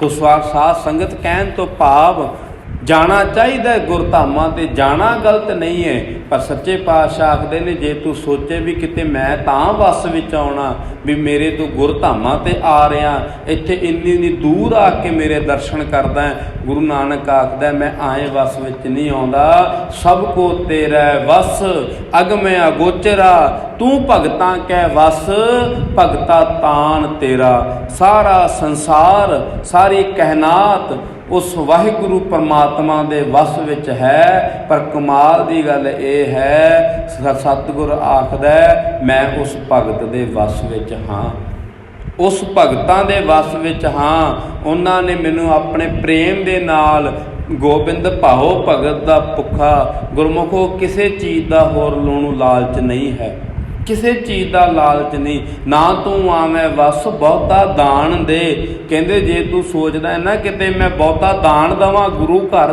ਦਾਨ ਕਰ ਦੇਵਾਂ, ਜਾਂ ਕਿਸੇ ਹੋਰ ਸਾਧ ਸੰਗਤ ਜੀ ਜਿਹੜੇ ਹਿੰਦੂ ਮਤ ਵਿੱਚ ਵੀ ਗੱਲ ਕਰੀਏ, ਲੋਕ ਸੋਚਣ ਮੈਂ ਮੰਦਿਰ 'ਚ ਦਾਨ ਕਰ ਦੇਵਾਂ, ਕੋਈ ਆਖੇ ਮੈਂ ਮਸੀਤ ਦੇ ਵਿੱਚ ਦਾਨ ਕਰ ਦੇਵਾਂ, ਪਰ ਉਹ ਤੇ ਆਖਦਾ ਮੈਂ ਇਹਨਾਂ ਚੀਜ਼ਾਂ ਦੇ ਨਾਲ ਵਸ ਵਿੱਚ ਆਉਣ ਵਾਲਾ ਨਹੀਂ। ਮੈਂ ਇਹਨਾਂ ਚੀਜ਼ਾਂ ਦੇ ਨਾਲ ਵਸ ਵਿੱਚ ਨਹੀਂ ਆਉਂਦਾ। ਤੂੰ ਜਿੰਨਾ ਮਰਜ਼ੀ ਦਾਨ ਦੇ, ਪਰ ਦਾਨ ਦੇ ਕੇ ਕਰੇਗਾ ਕੀ? ਦਾਨ ਤੇ ਦਿੱਤਾ ਹੈ, ਦਾਨ ਦੇਣਾ ਗਲਤ ਨਹੀਂ ਹੈ, ਦਾਨ ਤੇ ਦੇ ਦਿੱਤਾ, ਪਰ ਜਦੋਂ ਹਉਮੈ ਆ ਗਈ, ਹਉਮੈ ਨਾਲ ਦੀ ਨਾਲ ਆ ਜਾਂਦੀ ਹੈ ਵੀ ਮੈਂ ਦਾਨ ਦੇ ਕੇ ਆਇਆ। ਜਦੋਂ ਮੈਂ ਆ ਗਈ, ਗੁਰੂ ਨਾਨਕ ਭਾਵੇਂ ਤੈਨੂੰ ਮਿਲ ਜਾਂਦਾ, ਪਰ ਜਦੋਂ ਮੈਂ ਆ ਗਈ ਉਸੇ ਵੇਲੇ ਉਹਨੇ ਸਾਧ ਸੰਗਤ ਉਹ ਦੂਰ ਹੋ ਜਾਂਦਾ। ਉਹ ਆਖਦਾ ਨਹੀਂ, ਅਜੇ ਤੇਰੇ ਵਿੱਚ ਹਉਮੈ ਹੈ। ਨਾ ਤੂੰ ਆਵੇ ਵਸ ਬਹੁਤਾ ਦਾਨ ਦੇ, ਕਹਿੰਦੇ ਨਾ ਤੇ ਤੂੰ ਦਾਨ ਦਿੱਤਿਆਂ ਵਸ ਵਿੱਚ ਆਉਂਦਾ ਹੈ, ਪਰ ਸਾਧ ਸੰਗਤ ਨਾ ਤੂੰ ਆਵੇਂ ਵਸ, ਕਹਿੰਦੇ ਕਿਤੇ ਸਿਆਣਪ ਹੈ। ਬਹੁਤਾ ਜਿਹੜੇ ਸਿਆਣੇ ਬਣਦੇ ਨੇ ਲੋਕ, ਅੱਜ ਘਰਾਂ ਘਰਾਂ ਦੇ ਵਿੱਚ, ਗਲੀ ਗਲੀ ਦੇ ਵਿੱਚ ਸਿਆਣੇ ਤੁਰੇ ਫਿਰਦੇ ਨੇ, ਗਲੀ ਗਲੀ ਦੇ ਵਿੱਚ ਇੱਦਾਂ ਦਾ ਹਾਲ ਹੋ ਗਿਆ। ਉਹ ਇੱਕ ਬਚਨ ਸੁਣਾਉਂਦੇ ਨੇ, ਕਹਿੰਦੇ ਉਹ ਆਪੇ ਸਿਆਣਾ ਤੈਨੂੰ ਕਮਲਾ ਬਣਾ ਜਾਂਦਾ। ਦੂਸਰੇ ਨੂੰ ਜਦੋਂ ਕਮਲਾ ਬਣਾ ਜਾਂਦਾ ਉਹ ਆਪੇ ਸਿਆਣਾ ਹੈ, ਜਿਹੜਾ ਦੂਸਰੇ ਨੂੰ ਕਮਲਾ ਬਣਾ ਗਿਆ ਅਸੀਂ ਆਪੇ ਕਮਲੇ ਹੋ ਜਾਂਦੇ ਹਾਂ। ਜਦੋਂ ਸਾਧ ਸੰਗਤ ਕੁਛ ਗੱਲਾਂ ਦੱਸ ਦਿੰਦੇ ਨੇ ਅਸੀਂ ਮਗਰ ਲੱਗ ਜਾਂਦੇ ਹਾਂ ਵੀ ਇਹਦੇ ਵਰਗਾ ਤਾਂ ਕੋਈ ਸਿਆਣਾ ਨਹੀਂ, ਇਹਦੇ ਵਰਗਾ ਕੋਈ ਚੰਗਾ ਨਹੀਂ ਹੈ। ਇਹੀ ਪਤਾ ਨਹੀਂ ਕਿੰਨਾ ਕੁ ਵੱਡਾ ਪਰਉਪਕਾਰੀ ਹੈ, ਕਿੰਨਾ ਕੁ ਵੱਡਾ ਇਹਦੇ ਵਿੱਚ ਇਹ ਕਰਾਮਾਤੀ ਹੋ ਸਕਦਾ ਹੈ। ਉਹ ਸਾਧ ਸੰਗਤ ਸਾਨੂੰ ਬੁੱਧੂ ਬਣਾ ਜਾਂਦੇ ਨੇ, ਉਹ ਆਪੇ ਸਿਆਣੇ ਹੋ ਜਾਂਦੇ ਨੇ। ਤੇ ਗੁਰੂ ਨਾਨਕ ਆਖਦਾ ਉਹ ਆਖਦਾ ਸਾਧ ਸੰਗਤ ਬਹੁਤੀ ਸਿਆਣਪ ਦੇ ਨਾਲ ਮੈਂ ਵਸ ਵਿੱਚ ਨਹੀਂ ਆਉਣਾ। ਲੋਕ ਬੜੇ ਸਿਆਣੇ ਨੇ, ਜਿਹੜੇ ਰੱਬ ਨੂੰ ਵੀ ਚੈਲੰਜ ਕਰਨ ਵਾਲੇ ਲੋਕ ਹੈ ਨੇ ਵੀ ਰੱਬ ਨੂੰ ਕੀ ਪਤਾ ਮੈਂ ਰੱਬ ਨਾਲੋਂ ਵੱਧ ਸਿਆਣਾ, ਪਰ ਉੱਥੇ ਸਿਆਣਪ ਨਹੀਂ ਚੱਲਦੀ। ਚਤਰਾਈ ਸਿਆਣਪਾਂ ਕਿਤੇ ਕੰਮ ਨਾ ਆਈ ਹੈ, ਕਹਿੰਦੇ ਕਿਤੇ ਨਹੀਂ ਕੰਮ ਵਿੱਚ ਇਹ ਕੰਮ ਆਉਣੀ ਹੀ ਨਹੀਂ। ਲੋਕ ਸੁੱਖਾਂ ਵੱਲ ਨੂੰ ਭੱਜਦੇ ਨੇ, ਅਸੀਂ ਸੁੱਖਾਂ ਦੇ ਸੰਗੀ ਜ਼ਿਆਦਾ ਬਣ ਗਏ ਹਾਂ। ਜਦੋਂ ਹਰ ਇੱਕ ਨੂੰ ਜਦੋਂ ਮਰਜ਼ੀ ਪੁੱਛ ਲਈਏ ਮੈਂ ਪਰੇਸ਼ਾਨ ਹਾਂ, ਪਰੇਸ਼ਾਨ ਕਿਉਂ ਨਹੀਂ? ਦੁਨੀਆ ਦੇ ਵਿੱਚ ਸਾਧ ਸੰਗਤ ਜੀ ਹਰ ਇੱਕ ਕੋਈ ਪਰੇਸ਼ਾਨ ਹੈ, ਹਰ ਇੱਕ ਬੰਦਾ ਦੁਖੀ ਹੈ। ਕਹਿੰਦੇ ਕੋਈ ਮਨ ਦੁਖੀ, ਕੋਈ ਤਨ ਦੁਖੀ, ਥੋੜੇ ਥੋੜੇ ਸਾਰੇ ਦੁਖੀ। ਕੋਈ ਮਨ ਦੁਖੀ, ਕੋਈ ਤਨ ਦੁਖੀ, ਥੋੜੇ ਥੋੜੇ ਸਾਰੇ ਦੁਖੀ। ਕਹਿੰਦੇ ਸਾਰੇ ਦੁਖੀ ਨੇ, ਪਰ ਜੇ ਕਹਿੰਦੇ ਸੁਖੀ ਹੈ, ਸੁਖੀ ਵੇਖਣਾ ਹੈ, ਉਹ ਕਹਿੰਦੇ ਹਰੀ ਦਾ ਦਾਸ ਹੈ। ਜਿਹਨੇ ਮਾਲਕ ਦਾ ਨਾਮ ਜਿਹੜਾ ਜਪਣ ਵਾਲਾ ਹੈ ਨਾ, ਉਹੀ ਸੁਖੀ ਹੈ, ਬਾਕੀ ਦੇ ਸਾਰੇ ਦੁਖੀ ਨੇ, ਦੁਖੀ ਵਸਦੇ ਨੇ ਲੋਕ। ਕਿਉਂ ਕਰਕੇ ਸਾਧ ਸੰਗਤ ਜੀ ਨਾਨਕ ਦੁਖੀਆ ਸਭ ਸੰਸਾਰ। ਜੇ ਸਾਧ ਸੰਗਤ ਸਾਰਾ ਸੰਸਾਰ ਹੀ ਦੁੱਖਾਂ ਦੇ ਵਿੱਚ ਫਸਿਆ ਹੋਇਆ। ਲੋ ਇੱਧਰ ਜ਼ਿਆਦਾ ਆਪਾਂ ਨਾ ਜਾਈਏ। ਜੋ ਮੈਂ ਬੇਨਤੀ ਕਰ ਰਿਹਾ ਸੀ ਵੀ ਸਿਆਣਪਾਂ ਦੇ ਨਾਲ ਨਹੀਂ, ਅਸੀਂ ਸੁੱਖਾਂ ਦੇ ਵਿੱਚ ਤਾਂ ਫਸ ਗਏ ਹਾਂ। ਅਸੀਂ ਸੁੱਖਾਂ ਨੂੰ ਲੋਚਣ ਲੱਗ ਪਏ ਹਾਂ, ਸੁੱਖਾਂ ਨੂੰ ਲੋਚਦੇ ਹਾਂ ਸਾਰਾ ਕੁਝ ਗਵਾ ਲੈਂਦੇ ਹਾਂ। ਪਰ ਕਹਿੰਦੇ ਚਤਰਾਈ ਸਿਆਣਪਾਂ ਕਿਤੇ ਕੰਮ ਨਾ ਆਈਐ, ਹੋਣਾ ਤਾਂ ਉਹੀ ਤੁੱਠਾ ਸਾਹਿਬ ਜੋ ਦੇਵੈ ਸੋਈ ਸੁਖ ਪਾਈਏ। ਜਦੋਂ ਤੁੱਠੇ ਸਾਹਿਬ ਨੇ ਕਿਰਪਾ ਕਰਨੀ ਹੈ, ਜਦੋਂ ਤੇਰੇ ਤੇ ਉਹ ਟੁੱਟ ਪਿਆ, ਉਦੋਂ ਸਾਧ ਸੰਗਤ ਜੀ ਆਪੇ ਉਹਨੇ ਸੁੱਖ ਦੇ ਦੇਣੇ ਨੇ। ਜਿਵੇਂ ਦਿਨ ਰਾਤ ਬਣੇ ਨੇ, ਉਵੇਂ ਦੁੱਖ ਸੁੱਖ ਵੀ ਸਾਡੇ ਫਾਇਦੇ ਵਾਸਤੇ ਬਣਾਏ ਨੇ। ਜੇ ਦਿਨ ਰਾਤ ਬਣੀ ਹੈ ਨਾ, ਜੇ ਹੁਣ ਰਾਤ ਹੈ ਤੇ ਦਿਨ ਵੀ ਚੜ ਜਾਣਾ ਹੈ। ਮਾਲਕ ਆਖਦਾ ਤੂੰ ਫਿਕਰ ਨਾ ਕਰ, ਜੇ ਅੱਜ ਤੇਰੀ ਜ਼ਿੰਦਗੀ 'ਚ ਦੁੱਖ ਹੈ ਤੇ ਸੁੱਖ ਵੀ ਆਏਗਾ। ਇਹ ਦੋਵੇਂ ਚੀਜ਼ਾਂ ਮੈਂ ਬਰਾਬਰ ਰੱਖਦਾ। ਕਿਉਂ? ਤੂੰ ਮਾਲਕ ਨੂੰ, ਉਸ ਪਰਮਾਤਮਾ ਨੂੰ ਭੁੱਲ ਨਾ ਸਕੇ। ਕਿਉਂ ਕਰਕੇ ਜਦੋਂ ਅਸੀਂ ਦੁੱਖ ਵਿੱਚ ਹੁੰਦੇ ਹਾਂ ਉਦੋਂ ਯਾਦ ਕਰਦੇ ਹਾਂ। ਇਸੇ ਕਰਕੇ ਰੋਜ਼ ਪੜ੍ਹਦੇ ਹਾਂ, ਦੁੱਖ ਦਾਰੂ ਸੁਖ ਰੋਗ ਭਇਆ, ਜਾਂ ਸੁਖ ਤਾਮ ਨਾ ਹੋਈ। ਗੁਰੂ ਤਾਂ ਆਖਦਾ ਉਹ ਦੁੱਖ ਤੇਰੇ ਵਾਸਤੇ ਦਾਰੂ ਏ, ਇਹਨੇ ਦਾਰੂ ਦਾ ਕੰਮ ਕਰਨਾ, ਇਹਦੇ ਨਾਲ ਤੇਰਾ ਇਲਾਜ ਹੋਣਾ। ਸੁੱਖ ਤੇ ਰੋਗ ਹੈ। ਜਦੋਂ ਸੁੱਖ ਹੁੰਦੇ ਆ ਉਦੋਂ ਉਹਨੂੰ ਭੁੱਲ ਜਾਂਦੇ ਆ ਤੇ ਰੋਗੀ ਬਣ ਜਾਂਦੇ ਆ। ਉਦੋਂ ਬਾਹਲੇ ਸੁੱਖਾਂ ਵਿੱਚ ਪਿਆ ਹੋਇਆ ਬੰਦੇ ਨੂੰ ਨਹੀਂ ਪਤਾ ਲੱਗਦਾ ਕਿ ਹੁਣ ਮੈਂ ਕਰਨਾ ਕੀ ਏ। ਕਿਉਂ ਕਰਕੇ ਸਾਧ ਸੰਗਤ ਸੁੱਖਾਂ ਵਿੱਚ ਪਿਆ ਬੰਦਾ ਉਸ ਪਰਮਾਤਮਾ ਨੂੰ ਭੁੱਲਦਾ ਹੈ, ਨਾਮ ਨਹੀਂ ਜਪਦਾ, ਸੇਵਾ ਨਹੀਂ ਕਰਦਾ। ਮੁੜ ਕੇ ਫਿਰ ਸਾਧ ਸੰਗਤ ਜੀ ਜੇ ਨਾਮ ਨਾ ਜਪੀਏ, ਜਦੋਂ ਪਰਮਾਤਮਾ ਨੂੰ ਵਿਸਾਰ ਦਈਏ, ਤੇ ਗੁਰੂ ਸਾਹਿਬ ਆਖਦੇ ਨੇ ਤਾਂ ਤਨ ਉੱਠ ਖਲੋਏ ਰੋਗ। ਕਹਿੰਦੇ ਪਰਮੇਸ਼ਰ ਤੇ ਭੁੱਲਿਆਂ ਵਿਆਪਣ ਸਭੇ ਰੋਗ। ਕਹਿੰਦੇ ਜਦੋਂ ਪਰਮਾਤਮਾ ਨੂੰ ਵਿਸਾਰ ਦੇਵੇ ਸਾਰੇ ਰੋਗ ਆ ਚੁੰਮੜਦੇ ਨੇ। ਇਸੇ ਕਰਕੇ ਸਤਿਗੁਰਾਂ ਨੇ ਆਖਿਆ ਉਹ ਦੁੱਖ ਨੂੰ ਇਹ ਨਾ ਸਮਝਿਆ ਕਰ ਵੀ ਦੁੱਖ ਨੂੰ ਵੇਖ ਕੇ ਦੁਖੀ ਨਾ ਹੋ, ਦੁੱਖ ਤੇਰੇ ਵਾਸਤੇ ਦਾਰੂ ਏ। परमात्मा का नाम जपेगा, परमात्मा नाल जुड़ेगा। दुख दारू सुख रोग पया, जहाँ सुख ताम ना होई। सो साध संगत जी मेन जो अपना गल विचार चल रही सी, मैं कह रहा सी कि ना तू आवें वस बहुत सियाणप है, कहंदे ना तो बड़ियां सियाणपां दे नाल तू वस विच आउणा, ना तू आवें वस किते सियाणप है, कहंदे ना सियाणियां दे नाल वस आउणा बहुती सियाणप नाल, ना दान देण नाल वस विच आउणा। ते वस विच जे आउंदा ते ओह भगतां दे आउंदा। क्यों करके साध संगत गुरु कलगीधर पिता दा हुक्म है, गुरु कलगीधर पिता दा बचन है, साच कहूँ सुन लिहो सबै, जिन प्रेम कियो तिन ही प्रभ पायो। जेड़ा अज दा दिन है साध संगत कलगीधर पिता दे ऐसे ही बचनां दे विच सतगुरां ने आख्या कि साध संगत मैं आपां गल कर रहे धर्म दी पंथ दी। गुरु गोबिंद सिंह सच्चे पातशाह किवें किवें 10 पातशाहियां ने आप जी ने कल सुनिया सी, 6वें पातशाह नूं की लोड़ सी मीरी पीरी दियां 2 किरपानां पैण दी। सतगुरां ने जे मीरी पीरी दियां 2 किरपानां पाईयां, वो साध संगत जी साडे वास्ते सानूं दस्सिया। गुरु साहब आखदे ने, वो गुरसिखा वेखी किते एवें भोले भाले लोकां दे नाल रह के तूं भी इदां दा ना हो जाई, तूं भी एक आलसी ना हो जाई, तूं भी मत साध संगत जी भी ये ना होवे, तेनू दिमाग दिता है अपनी बुद्धि नूं तू वरते ना, जेड़ा आवे तेनू पागल बना देवे, जेड़ा आवे तेनू बकरियां वांग चार के लै जावे। इदां दी सोच दा मालिक नहीं सानू बनाया। सतगुरां ने आख्या नाले राजनीति भी कर, राजनीति तेनू आउणी चाहिदी है। क्यों करके जे तेरा दिमाग इस चीज़ दे विच भी होवे, कोई कल नूं तेनू बुद्धू ना बना सके, बुद्धू ना बना सके। सतगुरां ने धर्म की किरपान साध संगत जी वड्डी पाई, जिहड़ी राजनीति दी वो छोटी है। इस चीज़ नूं बड़ियां गल्लां विच असीं लै सकदे हां, बड़ियां मिसालां ने इस चीज़ दे विच भी गुरु साहिबां ने मीरी पीरी दियां किरपानां पाईयां क्यों पाईयां 2 बड़ियां इहदियां साध संगत जी बड़ियां मिसालां मिलदियां ने। सतगुरां ने हर एक चीज़ नूं धर्म नूं वड्डा कीता है। हर एक चीज़ जिहड़ी गुरु दे नाल जोड़दी है, वो हर एक चीज़ वड्डी है। जिहड़ी गुरु नाल जिहड़ी साध संगत राजनीति चाहुंदी है, वो गुरु साहिबां ने छोटा उहनूं पदवी जरूर दित्ती है, पर वो छोटी है।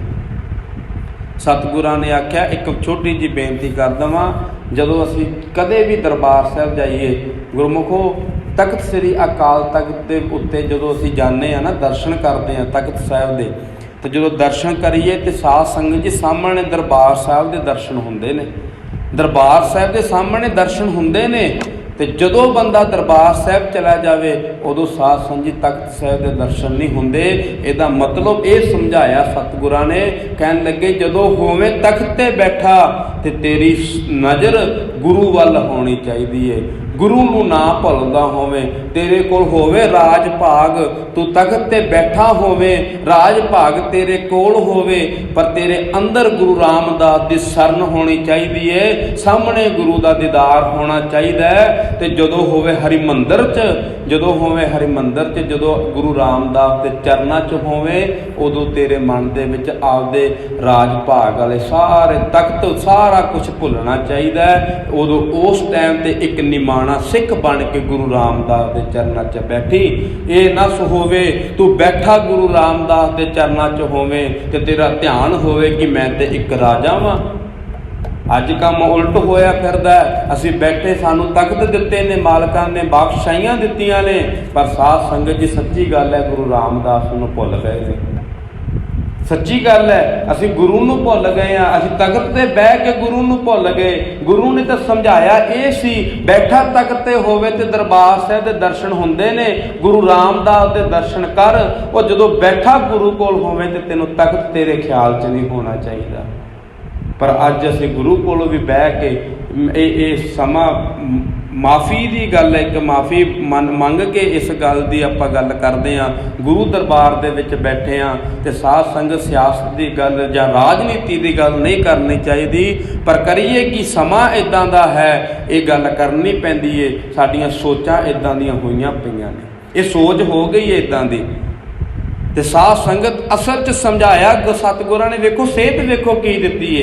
ਇੱਕ ਹੋਰ ਕਹਿੰਦੇ ਜਦੋਂ ਤਖਤ ਨੂੰ ਪੌੜੀਆਂ ਚੜ੍ਹਦੇ ਆ ਤਾਂ ਜਦੋਂ ਕਹਿੰਦੇ ਪੌੜੀਆਂ ਚੜ੍ਹਦੇ ਆ ਨਾ ਤੇ ਉਦੋਂ ਉਹ ਪਰਲੇ ਪਾਸੋਂ ਲੈ ਕੇ ਬੰਦਾ ਆਉਂਦਾ ਤੇ ਉਹ ਹਮੇਸ਼ਾ ਇਹੀ ਗੱਲ ਹੈ ਵੀ ਜਦੋਂ ਤੇ ਤੂੰ ਚੜ੍ਹਦਾ ਹੈ ਉਦੋਂ ਤੇ ਜਦੋਂ ਕਹਿੰਦੇ ਚੜ੍ਹਾਈ ਚੜ੍ਹਦਾ ਹੋਵੇ ਨਾ ਤੇ ਬੰਦਾ ਉਦੋਂ ਨਿਉ ਕੇ ਚੜ੍ਹਦਾ ਹੈ।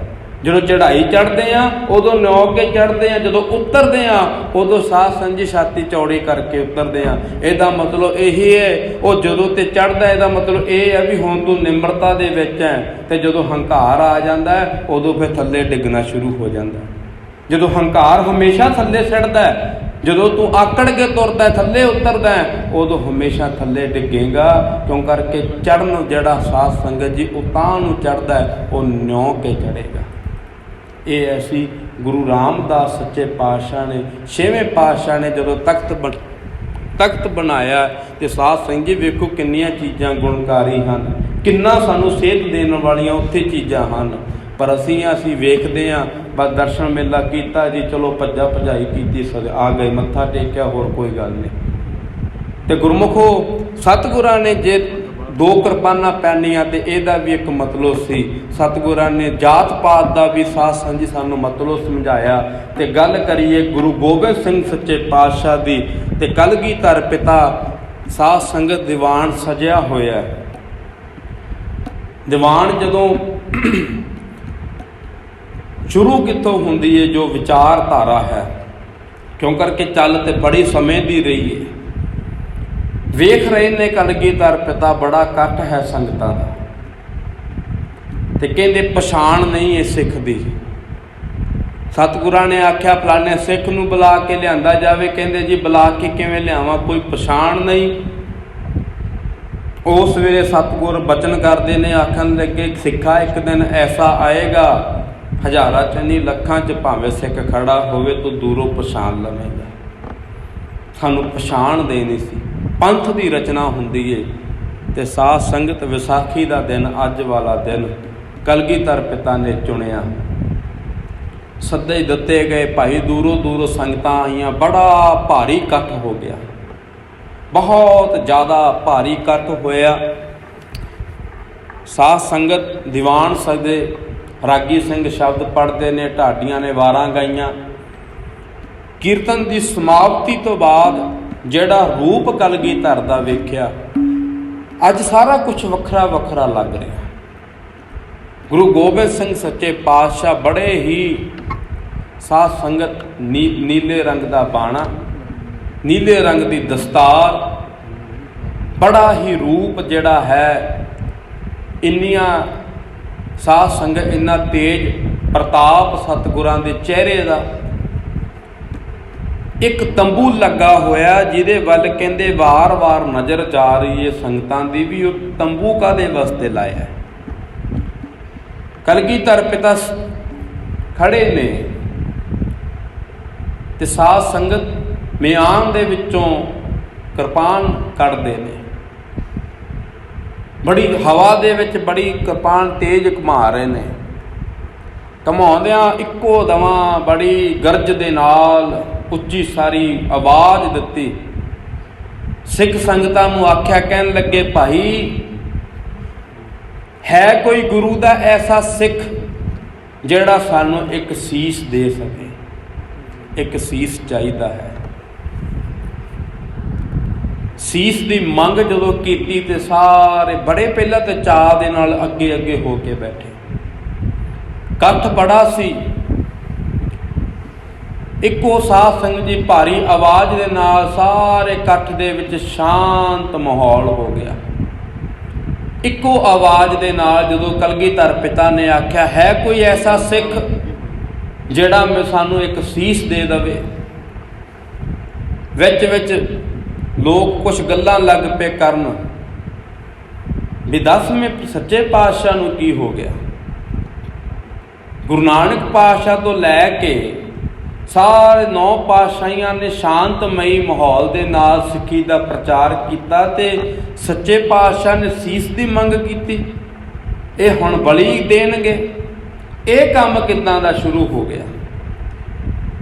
ਜਦੋਂ ਵੇਖਿਆ ਸਤਿਗੁਰਾਂ ਨੇ ਵੀ ਸਿੱਖਾਂ ਦੇ ਵਿੱਚੋਂ ਇੰਨੀ ਭਰੀ ਇਕੱਠ ਦੇ ਵਿੱਚੋਂ ਕੋਈ ਵੀ ਨਹੀਂ ਉੱਠ ਕੇ ਆਇਆ, ਦੁਬਾਰਾ ਆਵਾਜ਼ ਦਿੰਦੇ ਨੇ। ਦੂਸਰੀ ਵਾਰਾ ਫੇਰ ਆਖਿਆ, ਫੇਰ ਨਾ ਕੋਈ ਉੱਠ ਕੇ ਆਇਆ। ਤੀਸਰੀ ਵਾਰਾ ਜਦੋਂ ਆਖਿਆ ਤੇ ਸਾਧ ਸੰਗਤ ਦੂਰ ਬੈਠਾ ਇੱਕ ਪਾਸੇ ਸਿੱਖ ਭਾਈ ਦਇਆ ਰਾਮ ਜੀ, ਉਹ ਉੱਠ ਕੇ ਆਏ। ਸਾਧ ਸੰਗਤ ਦਇਆ ਰਾਮ ਜੀ ਉੱਠ ਕੇ ਆਏ।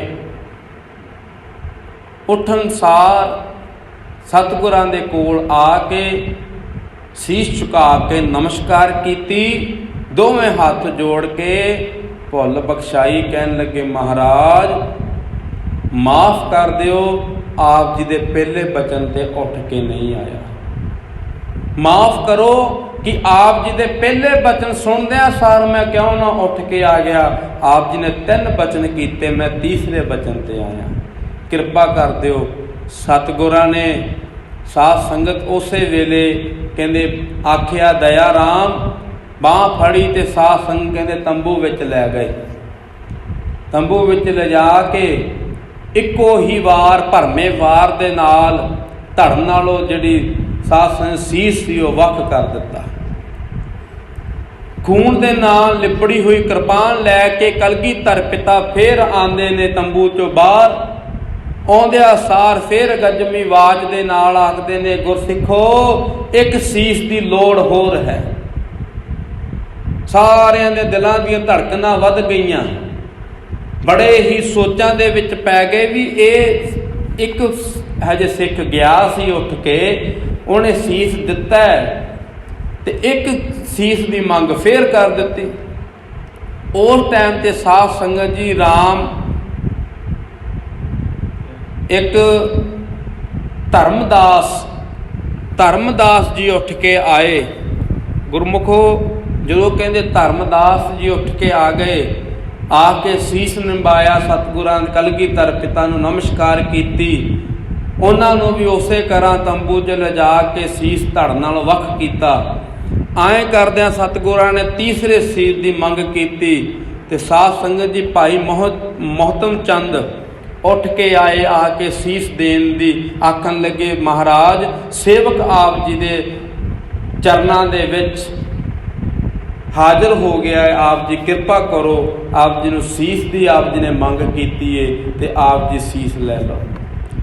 ਗਏ ਤੰਬੂ ਦੇ ਵਿੱਚੋਂ ਸੀਸ ਧੜ ਨਾਲ ਵੱਖ ਕੀਤਾ। ਫੇਰ ਆਏ, ਆਉਂਦੇ ਨੇ ਸਾਧ ਸੰਗਤ ਤੀਸਰੀ ਵਾਰਾਂ ਸਤਿਗੁਰਾਂ ਨੇ ਫੇਰ ਕਹਿੰਦੇ ਨੇ ਵੀ ਭਾਈ ਇੱਕ ਸੀਸ ਦੀ ਲੋੜ ਹੈ। ਫਿਰ ਸਾਧ ਸੰਗਤ ਕਹਿੰਦੇ ਸਾਹਿਬ ਚੰਦ ਉੱਠ ਕੇ ਆਏ, ਉਹਨਾਂ ਨੇ ਆ ਕੇ ਸੀਸ ਦਿੱਤਾ।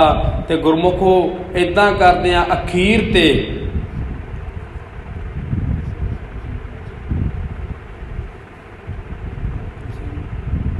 ਫਿਰ ਹਿੰਮਤ ਸਿੰਘ, ਵਾਹਿਗੁਰੂ ਹਿੰਮਤ ਸਾਧ ਸੰਗਤ ਜੀ ਹਿੰਮਤ ਰਾਏ ਜੀ, ਫਿਰ ਹਿੰਮਤ ਰਾਏ ਉੱਠ ਕੇ ਆਏ। ਉਹਨਾਂ ਨੇ ਜਦੋਂ ਸਤਿਗੁਰਾਂ ਨੂੰ ਫਿਰ ਸੀਸ ਦਿੱਤਾ ਤੇ ਸਾਧ ਸੰਗਤ ਇਸ ਵਾਰਾਂ ਅੱਗੇ ਤੇ ਸੀਸ ਧੜ ਨਾਲ ਵੱਖ ਕੀਤਿਆਂ ਕਰਕੇ ਸਤਿਗੁਰਾਂ ਨੇ ਉਸੇ ਵੇਲੇ ਤੰਬੂ 'ਚੋਂ ਬਾਹਰ ਆ ਕੇ ਇੱਕ ਸੀਸ ਦੀ ਮੰਗ ਕਰਦੇ ਸਨ। ਜਦੋਂ 5 ਦੇ ਸੀਸ ਲੈ ਲਏ ਤੇ ਹੁਣ ਤੰਬੂ 'ਚੋਂ ਹਜੇ ਗੁਰੂ ਸਾਹਿਬ ਬਾਹਰ ਨਹੀਂ ਆਏ। ਜਦੋਂ ਬਾਹਰ ਨਾ ਆਏ ਤੇ ਸਾਰੇ ਲੋਕ ਵੇਖ ਰਹੇ ਨੇ, ਦੁਨੀਆ ਦੇਖ ਰਹੀ ਏ ਵੀ ਪਤਾ ਨਹੀਂ ਐਸੀ ਕਿਹੜੀ ਕਰਾਮਾਤ ਦਿਖਾ ਰਹੇ ਨੇ, ਕੀ ਸਤਿਗੁਰਾਂ ਦੇ ਦਿਲ ਦੇ ਵਿੱਚ ਮਨ ਦੇ ਵਿੱਚ ਕੀ ਚੱਲ ਰਿਹਾ ਹੈ। ਸਤਿਗੁਰੂ ਜੀ ਹੁਣ ਕੀ ਕਰਨਗੇ, ਕੀ ਫੇਰ ਆਖਣਗੇ ਵੀ ਇੱਕ ਸੀਸ ਚਾਹੀਦਾ ਹੈ। ਇਹ ਹੁਣ ਸਾਧ ਸੰਗਤ ਇੱਦਾਂ ਦੇ ਵਿਚਾਰ ਚੱਲਦੇ ਨੇ ਮਨ 'ਚ। ਸਾਰੇ ਵੇਖ ਰਹੇ ਨੇ, ਕੁਝ ਸਮਾਂ ਵੇਖ ਰਹੇ ਨੇ, ਪਰ ਜਦੋਂ ਇੱਕੋ ਦਮ ਅਚਰਜ ਹੋਏ, ਵੇਖ ਕੇ ਹੈਰਾਨ ਹੁੰਦੇ ਨੇ ਕਿ ਸਾਧ ਸੰਗਤ ਕਲਗੀਧਰ ਪਿਤਾ ਦੇ ਹੱਥ ਵਿੱਚ ਜਿਹੜੀ ਖੂਨ ਨਾਲ ਲਿਬੜੀ ਹੋਈ ਕਿਰਪਾਨ ਸੀ ਉਹ ਹੱਥ 'ਚ ਨਹੀਂ, ਉਹ ਹੁਣ ਮਿਆਨ ਦੇ ਵਿੱਚ ਹੈ। ਕਲਗੀਧਰ ਪਿਤਾ ਦਾ ਜੋ ਚਿਹਰੇ ਤੇ ਜੋ ਰੋਬ ਦਿਸ ਰਿਹਾ ਸੀ ਉਹ ਹੁਣ ਰੋਮ ਨਹੀਂ ਰਹਿ ਗਿਆ, ਉਹ ਸਾਧ ਸੰਗਤ ਪਿਆਰ ਦੇ ਵਿੱਚ ਬਦਲ ਗਿਆ। ਚਿਹਰੇ ਤੋਂ, ਕਿਉਂ ਕਰਕੇ ਚਿਹਰੇ ਤੋਂ ਪਤਾ ਲੱਗ ਜਾਂਦਾ, ਆਪਾਂ ਵੇਖਦੇ ਹਾਂ ਐਸਾ ਪ੍ਰਤਾਪ ਚਿਹਰਾ ਤੇ ਸਭ ਨਾਲੋਂ ਹੈਰਾਨ ਤੇ ਉਦੋਂ ਹੋ ਗਏ ਜਦੋਂ ਗੁਰੂ ਗੋਬਿੰਦ ਸਿੰਘ ਸੱਚੇ ਪਾਤਸ਼ਾਹ ਦੇ ਮਗਰ ਆਉਣ ਵਾਲੇ ਪੰਜੇ ਸਿੱਖ ਜਿਨ੍ਹਾਂ ਦੇ ਸੀਸ ਧੜ ਨਾਲੋਂ ਵੱਖ ਕੀਤੇ ਸੀ, ਉਹ ਸੀਸ ਸਾਧ ਸੰਗਤ ਜੀ ਉਹਨਾਂ ਦੇ ਧੜਾਂ ਦੇ ਨਾਲ ਜੁੜੇ ਹੋਏ ਨੇ। ਆਖੋ ਸਤਨਾਮ ਵਾਹਿਗੁਰੂ ਜੀ। ਐਸੀ ਕਲਗੀਧਰ ਪਿਤਾ ਨੇ ਕਿਰਪਾ ਕੀਤੀ, ਸਾਰੇ ਹੈਰਾਨ ਹੋ ਗਏ ਵੀ ਇਹ ਕੀ, ਇਹਨਾਂ ਦੇ ਤੇ ਸੀਸ ਧੜ ਨਾਲੋਂ ਵੱਖ ਕੀਤੇ ਸਨ, ਅੱਜ ਐਸੇ ਸਾਡੇ ਸਿੱਖ ਹੋ ਗਏ ਨੇ। ਗੁਰਮੁਖੋ ਐਸੇ ਸਿੱਖ ਹੋ ਗਏ ਨੇ ਜਿਹੜੇ ਆਪਣੇ ਗੁਰੂ ਤੇ ਵੀ ਸਾਧ ਸੰਗਤ ਯਕੀਨ ਨਹੀਂ ਕਰਦੇ, ਇਸ ਗੱਲ ਤੇ ਯਕੀਨ ਨਹੀਂ ਕਰਦੇ। ਉਹ ਸਿੱਖ ਹੋ ਕੇ ਸਿੱਖੀ ਦਾ ਪ੍ਰਚਾਰ ਕਰਦਿਆਂ ਤੇ ਲੋਕਾਂ ਦੇ ਵਿੱਚ ਗੱਲ ਆਖਦੇ ਨੇ, ਕਹਿੰਦੇ ਗੁਰੂ ਸਾਹਿਬਾਂ ਨੇ ਉਹਨਾਂ ਪੰਜਾਂ ਸਿੱਖਾਂ ਦੇ ਸੀਸ ਨਹੀਂ ਸੀ ਲਾਏ, ਸੱਚੇ ਪਾਤਸ਼ਾਹ ਨੇ ਤੇ ਬੱਕੜੇ ਝੜਕਾਏ ਸਨ। ਇੱਦਾਂ ਦਾ ਪ੍ਰਚਾਰ ਕਰ ਰਹੇ ਨੇ। ਉਹ ਸਾਧ ਸੰਗਤ ਜੀ ਸਾਨੂੰ ਡੁੱਬ ਕੇ ਮਰ ਜਾਣਾ ਚਾਹੀਦਾ ਸੀ, ਆਪਣੇ ਗੁਰੂ ਵੱਲ ਉਂਗਲ ਕਰਦੇ ਹਾਂ, ਅਸੀਂ ਆਪਣੇ ਗੁਰੂ ਵੱਲ ਉਂਗਲ ਕਰਦੇ ਹਾਂ। ਤੇ ਸਾਧ ਸੰਗਤ ਗੱਲਾਂ ਕਿੱਦਾਂ ਦੀਆਂ ਕਰਦੇ ਨੇ, ਸਾਨੂੰ ਕਿਹਦੇ ਨਾਲ ਰਲਾਉਂਦੇ ਨੇ, ਕਿਹੜੀ ਗੱਲ ਨਾਲ ਮੇਲ ਖਾਂਦੇ ਨੇ।